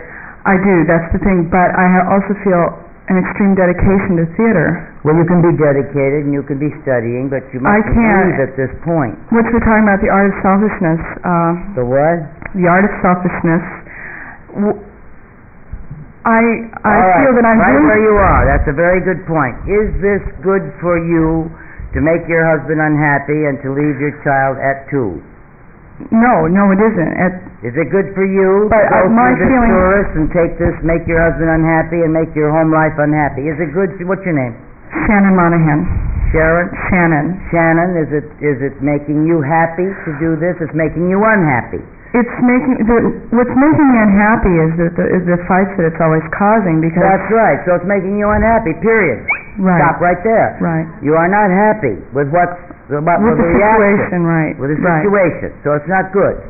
It's making you unhealthy, unhappy, right. and not very productive at home or at whatever job you might get.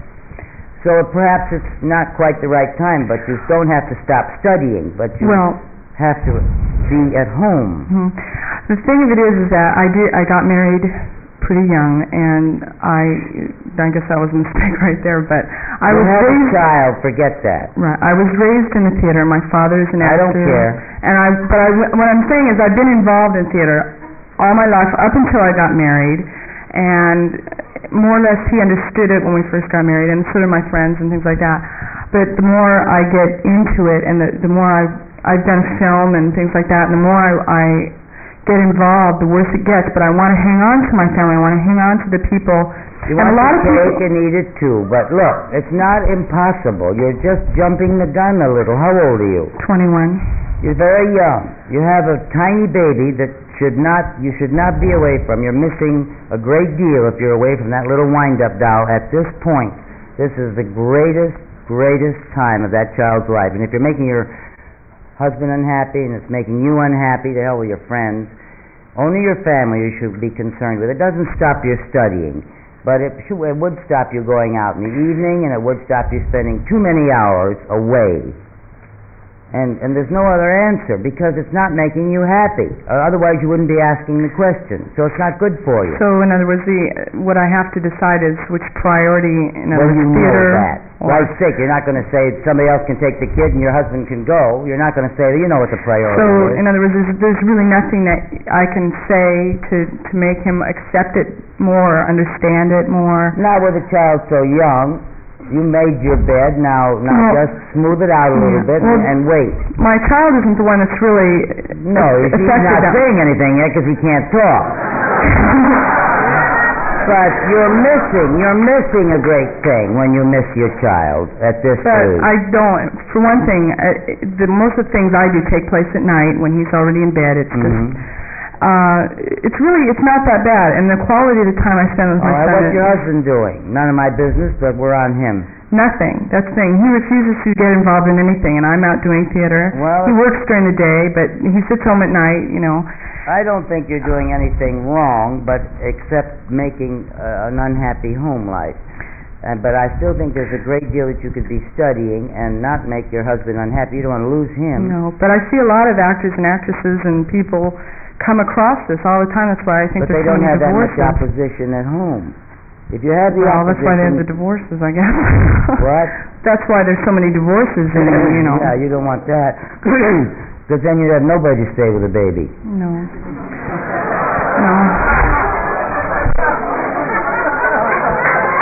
Well, it's not funny. It's a tragedy because she really wants to work. And I just don't want it to be too late by the time I do get started. It won't be too late. You're very, very young. And you have a beautiful baby, and apparently you have a very nice husband whom you'd like to please. So just cool it for a while, huh? You can still be studying. Don't stop all those other things that you should be doing to better yourself and learn how to do all this and make a list of all the things you can be doing. But don't leave that baby. Don't break up a home for this. You got plenty of time. Don't forget Edna May Oliver. A man. Sir?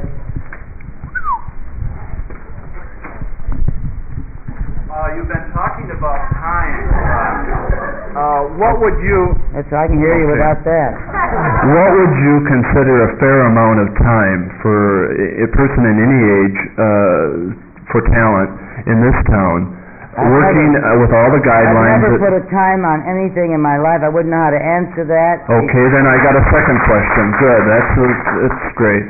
The second question is, how about time as far as the amount of theater workshops you do, freebies in showcase theaters, community theaters, this type of thing. Until you get sick of it. Okay, fair enough, thank you. Because they can't hurt. And if you have the time for them, they're all good. And they're good connections. You might meet someone, and it's exercise. It's just like exercising with like jogging. It's an exercise that you can just keep on, just so you don't become a professional freebie. Just so that you don't always do it for free. Be aiming for something. Lady. Yes, ma'am. There he goes, sneaking around.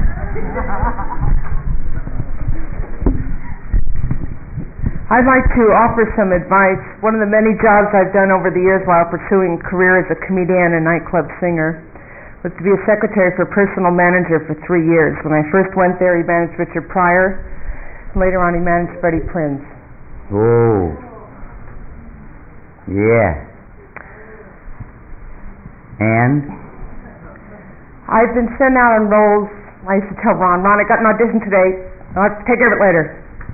I was sent out on an audition as a fat kid. It was at Don Knotts' Eve Arden show, which didn't sell. When I went in there, I knew immediately I wasn't right for the part. And what I should have done, now you have to be careful with this and you have to have nerve, but you have to do it right. If you know you're not right for something, the casting directors know who the people are in town. It's incredible. I gave a little card to Jane Murray 5 years ago. 2 years later, she called me up for something. It was incredible. They know. What I should have done with that part was to be real funny with it. It was a fat girl who was saying, I don't want to take up too much time, but it's a good example.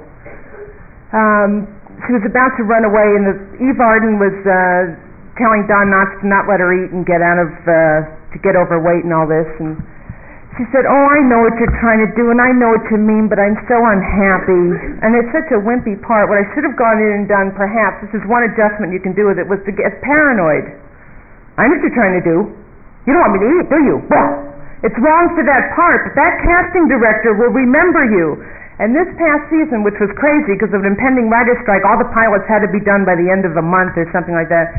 If you go in, if you add something to the role, give it some spark. You've given a few sheets while you're outside and you're sitting with 5 other actors, you're all in the same boat.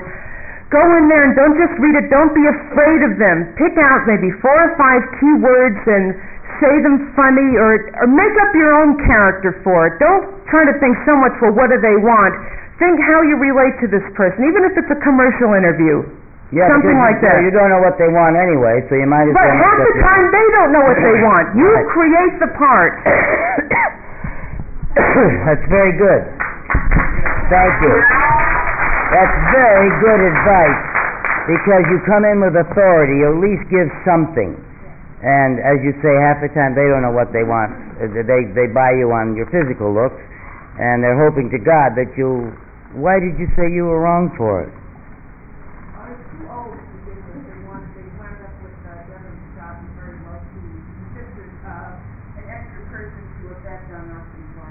Oh. But another thing, I'd like to say something about Freddie. He's 22 years old. Freddie Prinze. Freddie Prinze. We were never very close, but it was a one-girl office, and he used to come by every so often. And this kid would work all day on Chico and the Man, which he didn't like. And if you'll see, he had 3 opportunities on that show to really act, and for many reasons which I'm not going to go into, the lack of direction on the show, not from Jack Donahue, but in other ways, and he was frustrated with it, and Chico wasn't getting anywhere. But he was out every night at the improvisation on Melrose working. He'd call us up with new jokes. I got a joke, listen to this. I said, Freddie, that's good, this isn't. He'd come over, he'd put on Stevie Wonder's album, and I said, hey, Freddie, can you do that locker shit? Can you do that locker stuff? And he'd be standing there, I'd put on the record, he'd go like this, he was a great mimic, and he didn't miss a thing. He was watching people on the elevator. He'd go down to the coffee shop and get hot dogs and stuff and bring them up. Part of it was to show off, because comics are their own personality, They're always trying new things. Yeah. trying them out on people and But whatnot. it But he wasn't was all- very inventive, very observing. It wasn't only that, it's what Lucy's been trying to tell everybody here, is when he was growing up in New York at 15 years old, was living in Washington Heights, and then he would go down to the Improv in New York every night till 3 in the morning. He was out there working. He wasn't waiting for anyone to come to him. He went to his manager in New York and you said, you get that tape of the Jack Paar show and you send it to Johnny Carson's people. He was there, he was sometimes making himself obnoxious, but he had that drive. And he didn't take, he was out there working every single minute what he could do. He got a dramatic role in the movie of the week.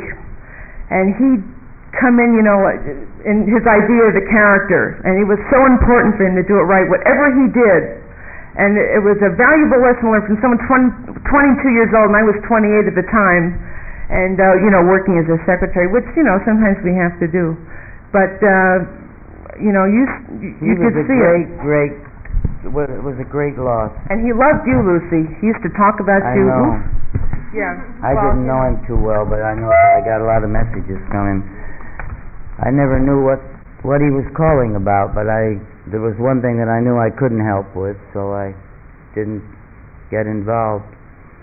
But he was really great. But he was persevering, I think, from the age of 12, out there really listening, watching, observing. He could do all those dialects, and he was looking at certain people and listening and seeing how they reacted, and had a sense of humor about the situation, the Puerto Rican situation, and the ethnic thing that has been so big in the last few years. He really had it down pat. You could take a lot of lessons from Freddie, but they'd be hard to define, wouldn't they? Because it started so young. A man. Yes, sir. Blue shirt. My scripts are very important. Yes, my writers are great. Right. I was going to ask you if you could, if it would be possible for you to bring in some of your writers to the seminar. They're in Europe. Otherwise, they said they would love to have been here, but they're in Europe. They're coming back just in time to start our show. No chance for the last I seminar. told Gary Shissette that he should ask them to do a seminar. I have no idea. I've never seen them on a seminar, but they are. I don't know how they. I know they've done them. I know Madeline has done them. I should think they'd be very wonderful. I don't know. I wasn't at them, but I should think they'd be great. Gary here, Howard, tell them to remind me, and I'll when they come back, I'll ask them if they would do a seminar for Gary. Okay? Not now, Howard. Later.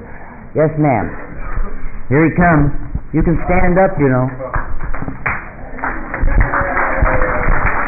He's been crawling around here like an ant.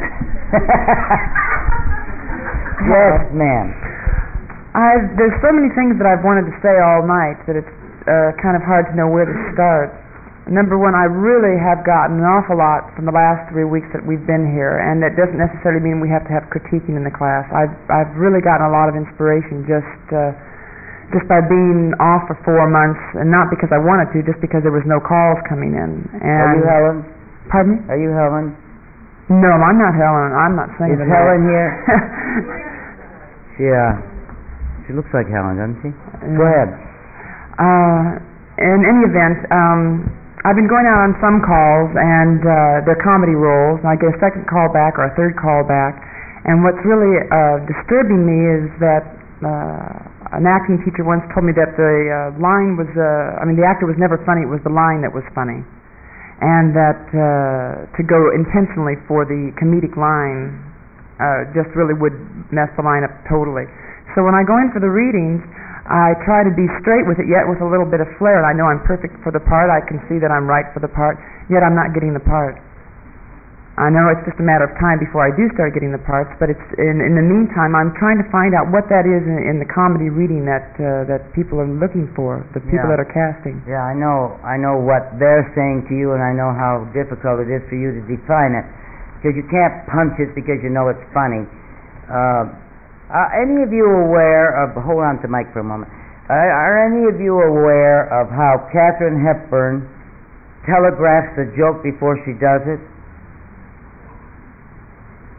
Can any of you remember some of the pictures that are on television now Pat and Mike and the stuff where she was doing comedy with Spence, she always telegraphed a joke. And I could never stand it. Of course, I could far from talk to her about it. I was a starlet, but I used to watch her. I used to watch Irene Dunn do a scene as many times as 35, 45, 48 times and do it differently every time, the same scene. If you ever get a chance to watch Irene Dunn, you'll see what you're talking about. But you have to please one person on an audition. It's difficult. It's not the overall picture. It's just a short scene. It's very difficult. I don't know what to say to you except to be yourself, project, have authority, so you know it's funny, you know it's a comedy scene. I don't know. I'd have to see the scene before I could take it apart. Yeah, this scene in particular was a very short Gloria Steinem part of a role for a Rhoda show. Rhoda. Gloria Steinem? Yeah, the character was a Gloria Steinem type of a character in Las Vegas, and she was supposed to big ad-lib on the women's. At least you knew what type it was. Yes, and I would imagine you were too pretty and too. I'm serious now. I'm not being facetious. I know they say that to me too, so they down-dress me a lot. I mean, like they don't. Well, I don't think dressing to do it. It's here. You don't look strong and as aggressive as Gloria is. No, I'm serious. I'm serious. You know how she comes out. She's pretty strong. I also want to say, you say to keep your priorities in order as far as doing what's best for you. I'm a bartender, and I want to tell you, it's really hard not to be drunk every night. Are you a good bartender? I'm one of the best. Now you see. I work at a place called Tapestry in Northridge. It's brand new. In Northridge. Mm-hmm. Yeah, that's a nice place. Yeah, so 3 nights this week I've been just as sober as can be. I feel great. Oh, now don't tell me it's really a job, not, that's... I'm going to tell you, it really is a job not to be, because in the kind of place I'm at, in the new generation of the bar drinkers... You don't drink.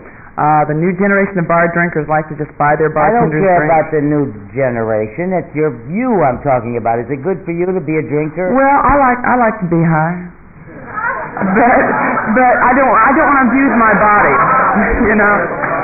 I don't want to abuse my body. Well, you're working in the wrong place. You're really using your willpower then. No, that's what I'm saying. I did use my willpower because I don't really. You will continue to. I will continue to because I don't believe that I should abuse my body. I mean, there's a lot of things I'm doing for myself. Then you're not a drinker. No, but I enjoy. You do enjoy a social drink, and it's tough to be around. Yeah, I would think being around a bar would be the place where it's easiest to stay away when you see so many drunks. Well, you see so many drunks and you smell so much booze, it's really tough. And I know most of the people in this business, in the acting business, do have night jobs. And that you have to really put up with a lot of crap. Yeah. And then to try to get up in the daytime and do interviews and impress people and look fresh. That's I know it's really tough. But I thank you because you've got me back into the inspiration of it again. Thank you. Thank you. Thank you, darling. What's your full name? My name is Gary Kelly. Gary? Yes, I thought you'd like that. How do you spell it? Garrie. It's a beautiful My grandmother's name. was Garnet, and they nicknamed her Gary. That's beautiful. Thank you. Gary Kelly. Mm-hmm. And what's the name of your place in Northridge? Tapestry.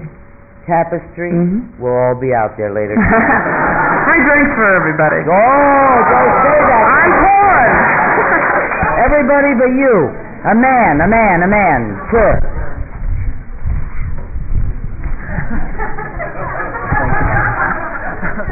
Lucille, your comedy is so perfect, I don't think you'd even know the answer, but what would you do in a situation... in a sort of a half-ass compliment. Well, say you were doing a show and the punchline didn't go over, you didn't get the laugh, how would you go on? Would you make some sort of a face? Go on, baby. Well, I mean, would you make some sort of a funny expression, or would you, how would you handle that when there was no laugh at all? Or in a television show or on the stage? On the stage, mainly. The television, you could do it over. There's nothing you can do if you lose a laugh. It's supposed to be there. You know it's supposed to be there. I'm assuming that it was there before. Well, yes. Maybe it was a writer's fault, or maybe it was. No. Did you ever get it before? Let's say this laugh you're talking about. No. You just it never new. got a laugh. You're right. brand new with it. Well, then you don't know whether it's funny or not. I just wondered how you would ease the embarrassment, or how you would just try to. There is no embarrassment. If nobody laughed, you're the only one that's embarrassed, so you don't have to do anything about it. Just find out from your about it. experience, you might have some tips how to handle it, or. I don't handle it at all. No. If they don't laugh, you just go right on. There's nothing you can do. You can't say, "Hey, you're supposed to have laughed there." You just don't. You either find another way of reading it, or you find another way of having it written, or you forget that it was ever supposed to be a laugh. Perhaps it wasn't supposed to be a laugh, or find another way of relating to the person that you were handing it out to. A lady. Yes, white. White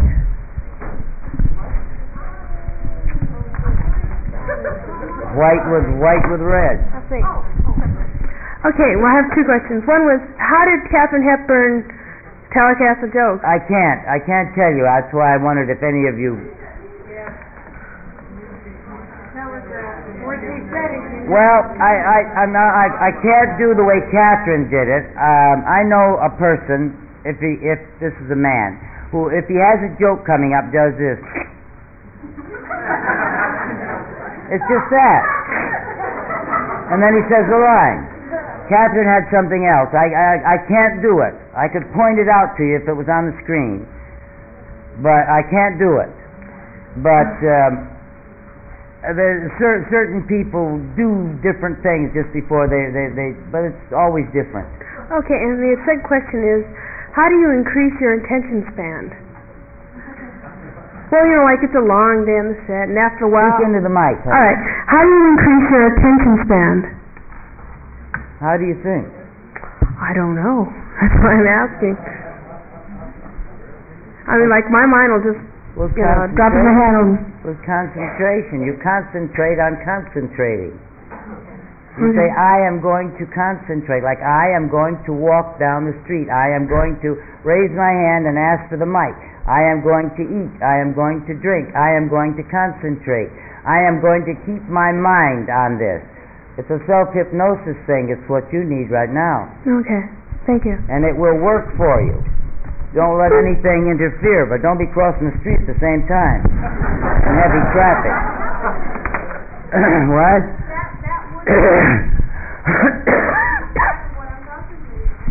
Well, you're just wasting your energy and wasting your thoughts. Get them together, kids. How old are you?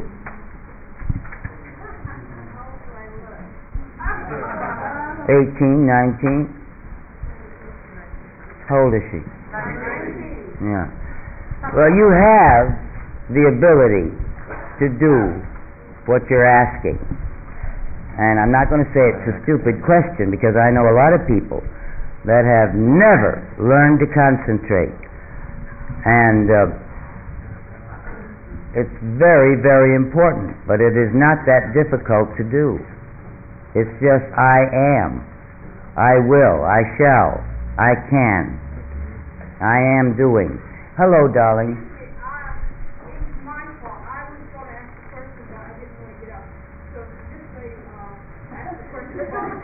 Well, I didn't know you were that shy, honey.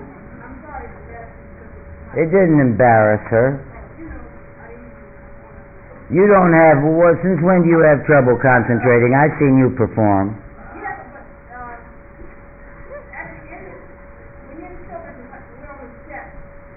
Give her the mic, please. Oh, baloney. Baloney, one thing at a time. Open one drawer at a time. Yes, if you are driving from the house to the studio, your mind should be on the driving. Once you get to the studio, you park your car. I know. Pick up your bag, you go into the studio, and you do what you have to do. And you keep your mind on that. And that is as simple as it is. We have all had too much going on for us at one time. We get overwhelmed. You have to learn to open one drawer at a time, and then you close it. You let one wave at a time come in, and you close it. You have to learn to do it. You have to put other things aside and pick them up later. You concentrate on what you're doing. I've been so overwhelmed and had so much on my mind, maybe even driving all the way from Northridge where I used to live, my mind would be racing and I would turn for the wrong studio. I'd wind up at the wrong studio. I was at RKO for 7 years and I went to Metro. I used to wind up at RKO. My mind would be going, and I would be half an hour late getting back to Metro. I had to learn to not do that. I'm just going one thing at a time. Now, today I'm going to do this. Now, on the set, I'm going to do that. If I have an interview, sometimes I spend the whole day canceling things because I've just booked myself too much. If you find too much going on around you, that's your problem. Your fault, no, I know that maturity brings this on, but I know that maturity will help this, you know. No, you don't have to be any more mature than you are. You are mature enough to take one thing at a time. Yes, but see, Lisa, this is what you should tell, maybe someone should hit on. If you're working at Arby's like I was in February and you got snatched up in television, then you have to get I can't hear you. Maybe you're too close to the mic. Until February, I was working at Arby's, which is like McDonald's. And this showbiz just sneaked up on me because I wanted it, but it came kind of fast. So I think maybe someone should touch on getting your head together once you have attained your goals, because then you have to set new ones. And this is a very frightening business once you make it all of a sudden. Because in February I was asking, do you want this in bags or not? And now, you know what I'm saying? And what's she saying? I mean, in February I was asking people, do they want lids on the steaks or what? And now I'm learning about tax shelters and stuff. So this is, you know what I'm saying? I mean, I don't mean to be show off or anything like this, but this is a very frightening business. And unless you have your head together... You want to get your head together real fast? I just got a message that you lost your job and they don't want you at the studio tomorrow. Then I can do stand-up. Yeah, then your head becomes big. Yes, it does, but I'm just you wouldn't have to worry about tax shelters or interviews or any of that crap. I'm not worrying about I'm just trying to tell people. Yes, you are. You don't know what to do with success. Right. You better damn well appreciate it. I appreciate it, but... Make sure you do. And stop mixing it all up with a lot of other stuff. Take it one at a time, honey. Just take it one at a time. That's what you try to do, but then... That's what you gotta try to do. One at a time. Just one at a time. One day at a time, 1 minute at a time, 1 hour at a time, one interview. Yes. Okay. All right. I don't know why I got up. I'm sorry. I don't know. Every time I get up, I feel guilty I got up. Jesus. You cold, Lisa, I swear. What'd she say? She has a good job. She should be very, very grateful. She's all mixed up with what to do with success. And when you didn't have a job, you didn't have any problems, huh? Not like this. Well,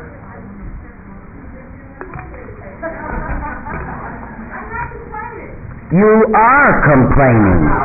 You are complaining, and let me tell you, I said something the first night. Be careful for what you wish for, young lady. You're going to get it. I enjoyed the show. All right. It has given me things I never had before. But there are no buts. Yes, ma'am, it is. There are no buts that I am going to accept. Right. You better. Right. Yes. Okay. Well, now, I'll turn it over to somebody else. All right. A man. You're not a man yet, Mike.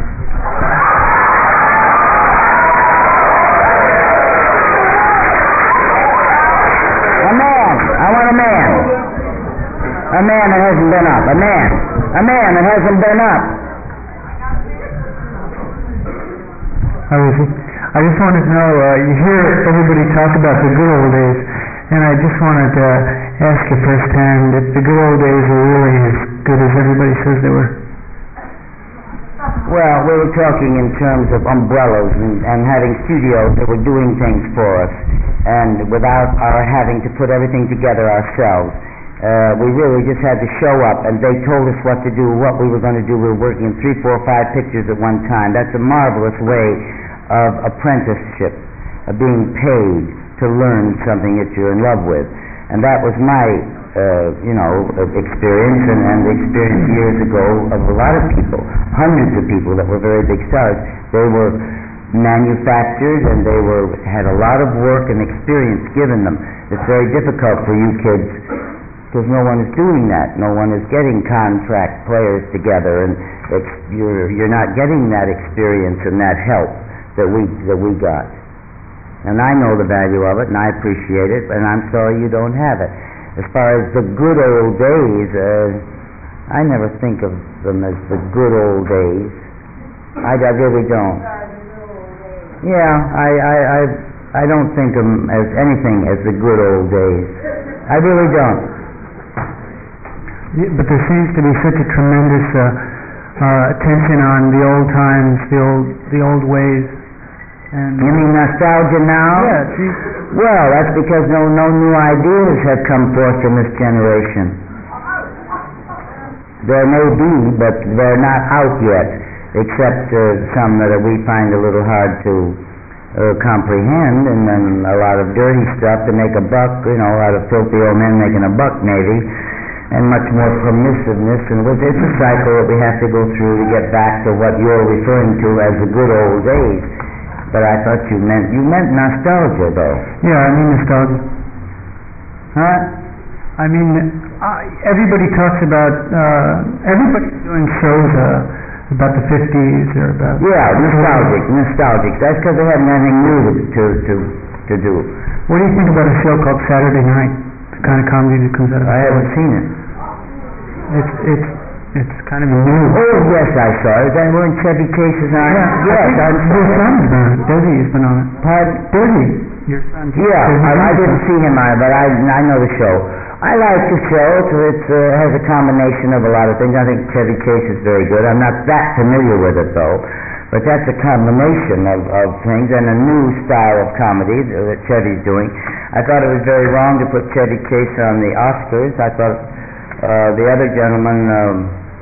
Richard Pryor, is that his name? I thought he was wrong, and I admire him very much. I think he's one of the brightest young men in the business, but I did not think they belonged doing their shtick on the Oscars. A lady, back there, blue. Talk about writers being fascinated in the industry. I know that you're very partial to television, and we can all understand why. However, most writers, anybody in this audience will bear me out. All the shows have their own writers. They keep crying for new ideas, yet we see the same old stuff ground out, week in and week out. The new writers cannot get into these shows because they're all cliques. And where does it end and how do you begin? It doesn't seem to make sense. Same old story. Well, there's a writers guild, and they have to answer those questions for you. Well, what can the guild do about it? It's the producers of the show. It's the They directors. will pass the buck, but you still have to ask the questions, go and find out how to get into the writers' union and get some recognition. It's the same old story. It's been that way for years. You have to, it's easy for me to sit up here and say you have to keep writing, but I know how difficult it is. I wish I could help you more than that. I just don't know. I just don't know how writers, I know the comedy writing class out at UCLA and USC and Northwestern and all the places that I've been, they say, I'm writing, what the hell do I do with it? Who do I take it to? I don't know. Somebody must be out there because they're getting scripts someplace, and writers do change many times on shows. But you do have to make an alliance with a group that knows more about it than I do. I feel for you. A man. Yeah. I'd like to comment on that. Well, I'll let you do. Go ahead. He's commenting on the writing situation. If I could, I'd like to comment on that last question because just about a month ago I got my first writing job Good. from the producers of Phyllis, which unfortunately was canceled shortly after But you got the job. I got the job, and I came out here about 2 years ago and knew nobody. And how'd you get the job? I wrote a script for Phyllis and they liked it. And how did you happen to get it to the right people? Fortunately, I'd met the producers at a couple of dress rehearsals, which I took the time to go to. No vote. I called and I asked, and they said yes. And so I just went to the dress rehearsal. And I asked if they'd read a script of mine, and fortunately I had found an agent because another writer who had read my stuff had gotten me in touch with an agent, and so my agent sent the producers the script, and I was told that they had read about 300 scripts since the series started, and I think of them they've only liked 2, but they have read the hundreds of others, and they keep reading them because they admitted that Phyllis still needed work and had a long way of going before it became a good show. And it never did become a good show, but they're still looking for writers. But there is a circuitous route, but that's it. Now he gave you 5 different people that he contacted, Right. I have found that really is important to know people, but I've also found that if I persevere enough, I get to know people. I mean, fortunately... You never know when you're going to meet up with someone who might help. That's one of the reasons for doing odd jobs and keeping at it and moving around and never saying it's impossible. A lady. If I can, I have another question. Yes. Also, I just wanted to comment on that. I've been watching Here's Lucy the last couple of weeks. Well, thanks. I've been on for 25 years. No, I mean, the rerun is right in the morning. Well, I've also been watching... writing. Right. You were watching the Phyllis show. Right. Because since I've come out here, you haven't been on. Otherwise, it's the only reason. Anyway. All you got to do is turn on the tap water. Well, I was wondering if you were as happy with the results of Here's Lucy, the show, as opposed to I Love Lucy. No. And why? That was a classic. Well, it was the beginning, and I loved the 4, the 2 married couples, and of course that was the best situation, the beginning, the way we started. What do you think was missing from Here's Lucy to make it as successful? Just that. Okay. It's another format that we had to go through, the death of Bill, the divorce of Jesse and myself, and Vivian and her husband. She moved away. Over a period of years, things changed. Okay. Thank you. Thank you. Lady.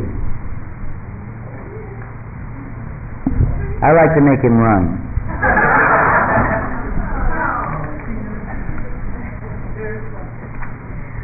This concerns the thing about writing, and that every time a season changes, the Writers Guild sends out, in the newsletters and stuff, everything that's open. And what places that you don't need an agent to submit a script. That all the list of all the shows. So has anyone had any success with that? I don't know that much about it. Yeah, I know people that have. How do you get on that mailing list? Yeah.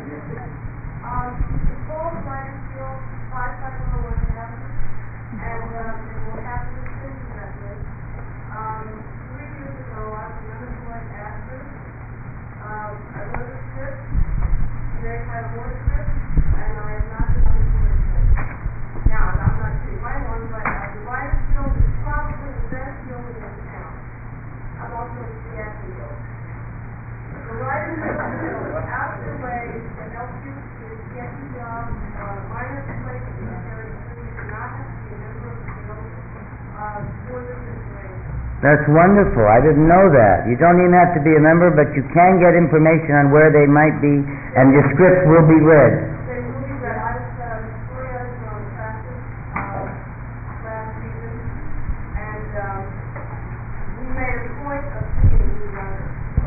And every season, if you'll notice the fall on shows. If you can catch it. You'll see new names, because that's where they need to be people to know. that's a way to get laughing, and that's the way you can get directing, and that's the way you can really get producing. Thank you. A man. Sir?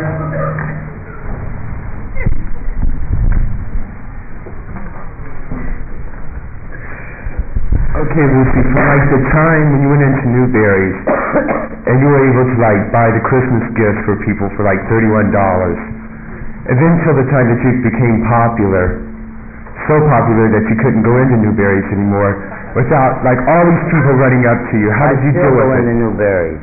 I don't have any problem. But how do you deal with like all these people wanting to like, you know, all your fans Why running are after you you all the worried time? about that? It's just like, it's one thing I don't want to lose, is like the freedom you have of to be able to do what you want to do. Don't worry about it.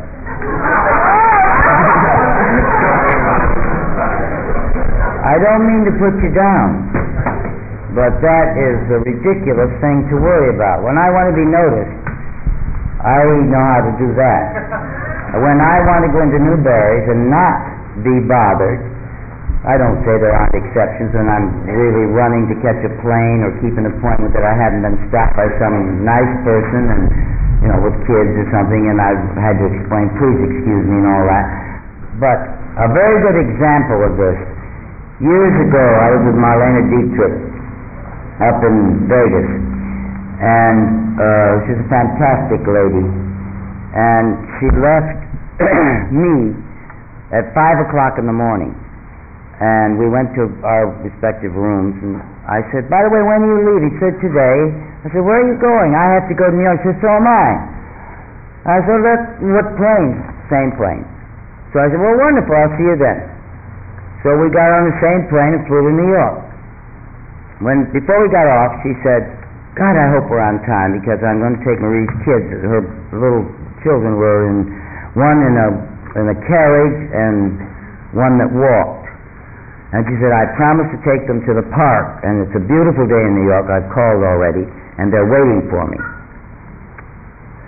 I said, you are going to take two children into Central Park for a walk? How would you do that? And she said, very simple. I put a babushka on. No, that's Tallulah that does that. Darling. I put a babushka. Sometimes I wear a white nurse's apron. I wear a black, long, or gray coat, and I just go. I don't even have to have dark glasses. Sometimes I wear dark glasses or just regular glasses, and I just go into the park with my children. Now, it so happened that I rode in the car, dropped her off at her place, Maya the limousine, dropped her off at her place. She said goodbye. I didn't expect to see her again. And she said, we're right on time. I'll be in the park, and thank God we made it. See you. About an hour and 15 minutes it took me to go to my room, quickly change my clothes, and I had to go up to Barney Baruch's place on Fifth Avenue. And by God, I saw her coming out of the park, pushing the carriage, babushka, no glasses, long coat, white shoes, looking like a nurse, just walking along, and had a beautiful hour in the park with the children. And I didn't even wave at her. I just kept right on going, but I said, by God, she did it. Look at that. And nobody was bothering her. Now, I come back in 2.5 hours, and I met Hedda Hopper at the Plaza, you know, that beautiful room at the Plaza, what do you call it? The Plaza Palm Garden. Or a court. And just as we sat down to have a drink and talked, there was a commotion on the side door. We said, what's happening? What's happening? You will never believe, this was 2 hours later, you will never believe what walked in. Marlena at her peak. You know that figure. And she had on a black tailored suit. And it just fits like it was a skirt and a coat, and it was a coachman's coat. It had 2 buttons. See, I'll never forget it. With lapels, white gloves, a white ermine hat, white ermine muff, these beautiful shoes, and 2 white poodles. And everybody knew that she was coming in. If I hadn't seen it with my own eyes, I wouldn't believe it. But that's when you want to be noticed. She really knows how to do it, that lady. Absolutely true story. Yes? Well, like I said, I live at an actress's house. You live in a what house? I live at an actress's house, a star's home. I mean, take care of her kids, and she's not there. And, you know, people do come up and they take pictures and they stop by and you go out to get the paper and, you know, you bend over and somebody snaps a picture or whatever. And that's, I don't care about that. But there are times when there's, like one person in particular who comes and he causes a lot of trouble and he, you know, bangs on the door and he scares me. And, you know, we have to call the police and have the police come, and sometimes they don't catch him, and you have to do all these. And there's nothing to stop this, and this has been going on for 2 years. Oh, there's plenty to stop it. Where are they, Beverly Hills? San Isidro. Yeah. The Beverly Hills police are very good at stopping. Well, they come up, and they take the guy away. They can't put then that they catch anything him, on him. and then they don't pin anything on him, and he keeps coming back. Well, you over. just have to keep calling the police. We have some of those people, because I'm open to the public. I'm not behind big gates and everything. And we have an excellent police department, and we stand for a certain amount of that. But you don't, like, care about, I mean, it doesn't, don't you think that there should be something that can be done to, like, I mean, the guy who comes to our house, yes, a lot of people something done with people who make a nuisance of themselves and pound and come too often and won't take no for an answer and all that, sure.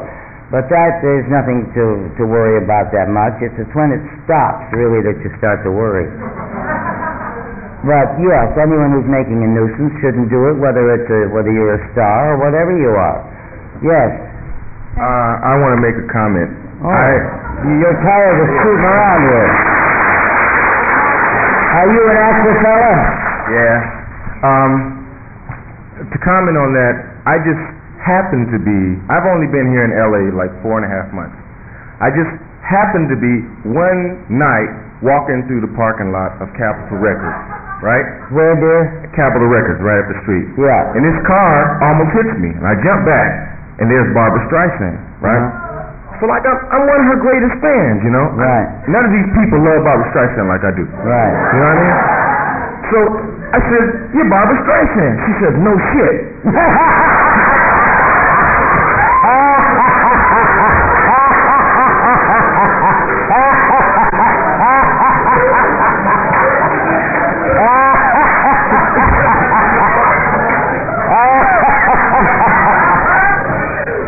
To finish it off. No, yeah, I think she finished it off. Yeah, she did, really. But like I was really rejected, you know. I mean, how often do you run into a star? I mean, like she had somebody with her, right? Yeah. So I say to her, "Wow." I mean, like I'm nervous. I'm saying, "Wow, Barbra Streisand." It's more than natural. This is what I told her. It's more than natural for me to ask you for an autograph. Can I have your autograph? She told me no. And a friend laughed at me and they walked away. Yeah. I mean, like. Well, I understand hordes and crowds of people trying to grab you just like outside when we first came in, right? But I'm just saying, I mean, how often does one person that isn't nobody at all, because as far as people know, nobody's ever heard of my name, how often do you get that chance, that opportunity to see a star you may not never be nothing? I know, I used to react like that too, but seeing stars, and I know how you felt, but that Barbara has had a wild fire. No, you still love her. She's a great actress. She's a great performer. But she's had a lot of, pummeling and thousands and thousands of people. So they drew the line. They just decided to be that way about it rather than polite. And that's just Barbra Streisand. But she didn't even say I'm sorry for her. No. She said no shit, and then she left it there. But that's not very many like that, thank God, but that's funny. That's a funny story. I'd rather have the story than have her give you the autograph. I ran in, when I was a kid, working as a model in New York, it was so cold, and I lived on the east side, and I was going west, and I was like this. And it was one of those terrible, terrible blizzardy days. God, it was cold, and the nose was frozen, and you kept your mouth closed because your teeth hurt, you know. And I rounded the corner, and I came face to face with a lady, and we bumped right into each other, and I went, Zazu Pitts, and I spit all over it. And it was William Gish.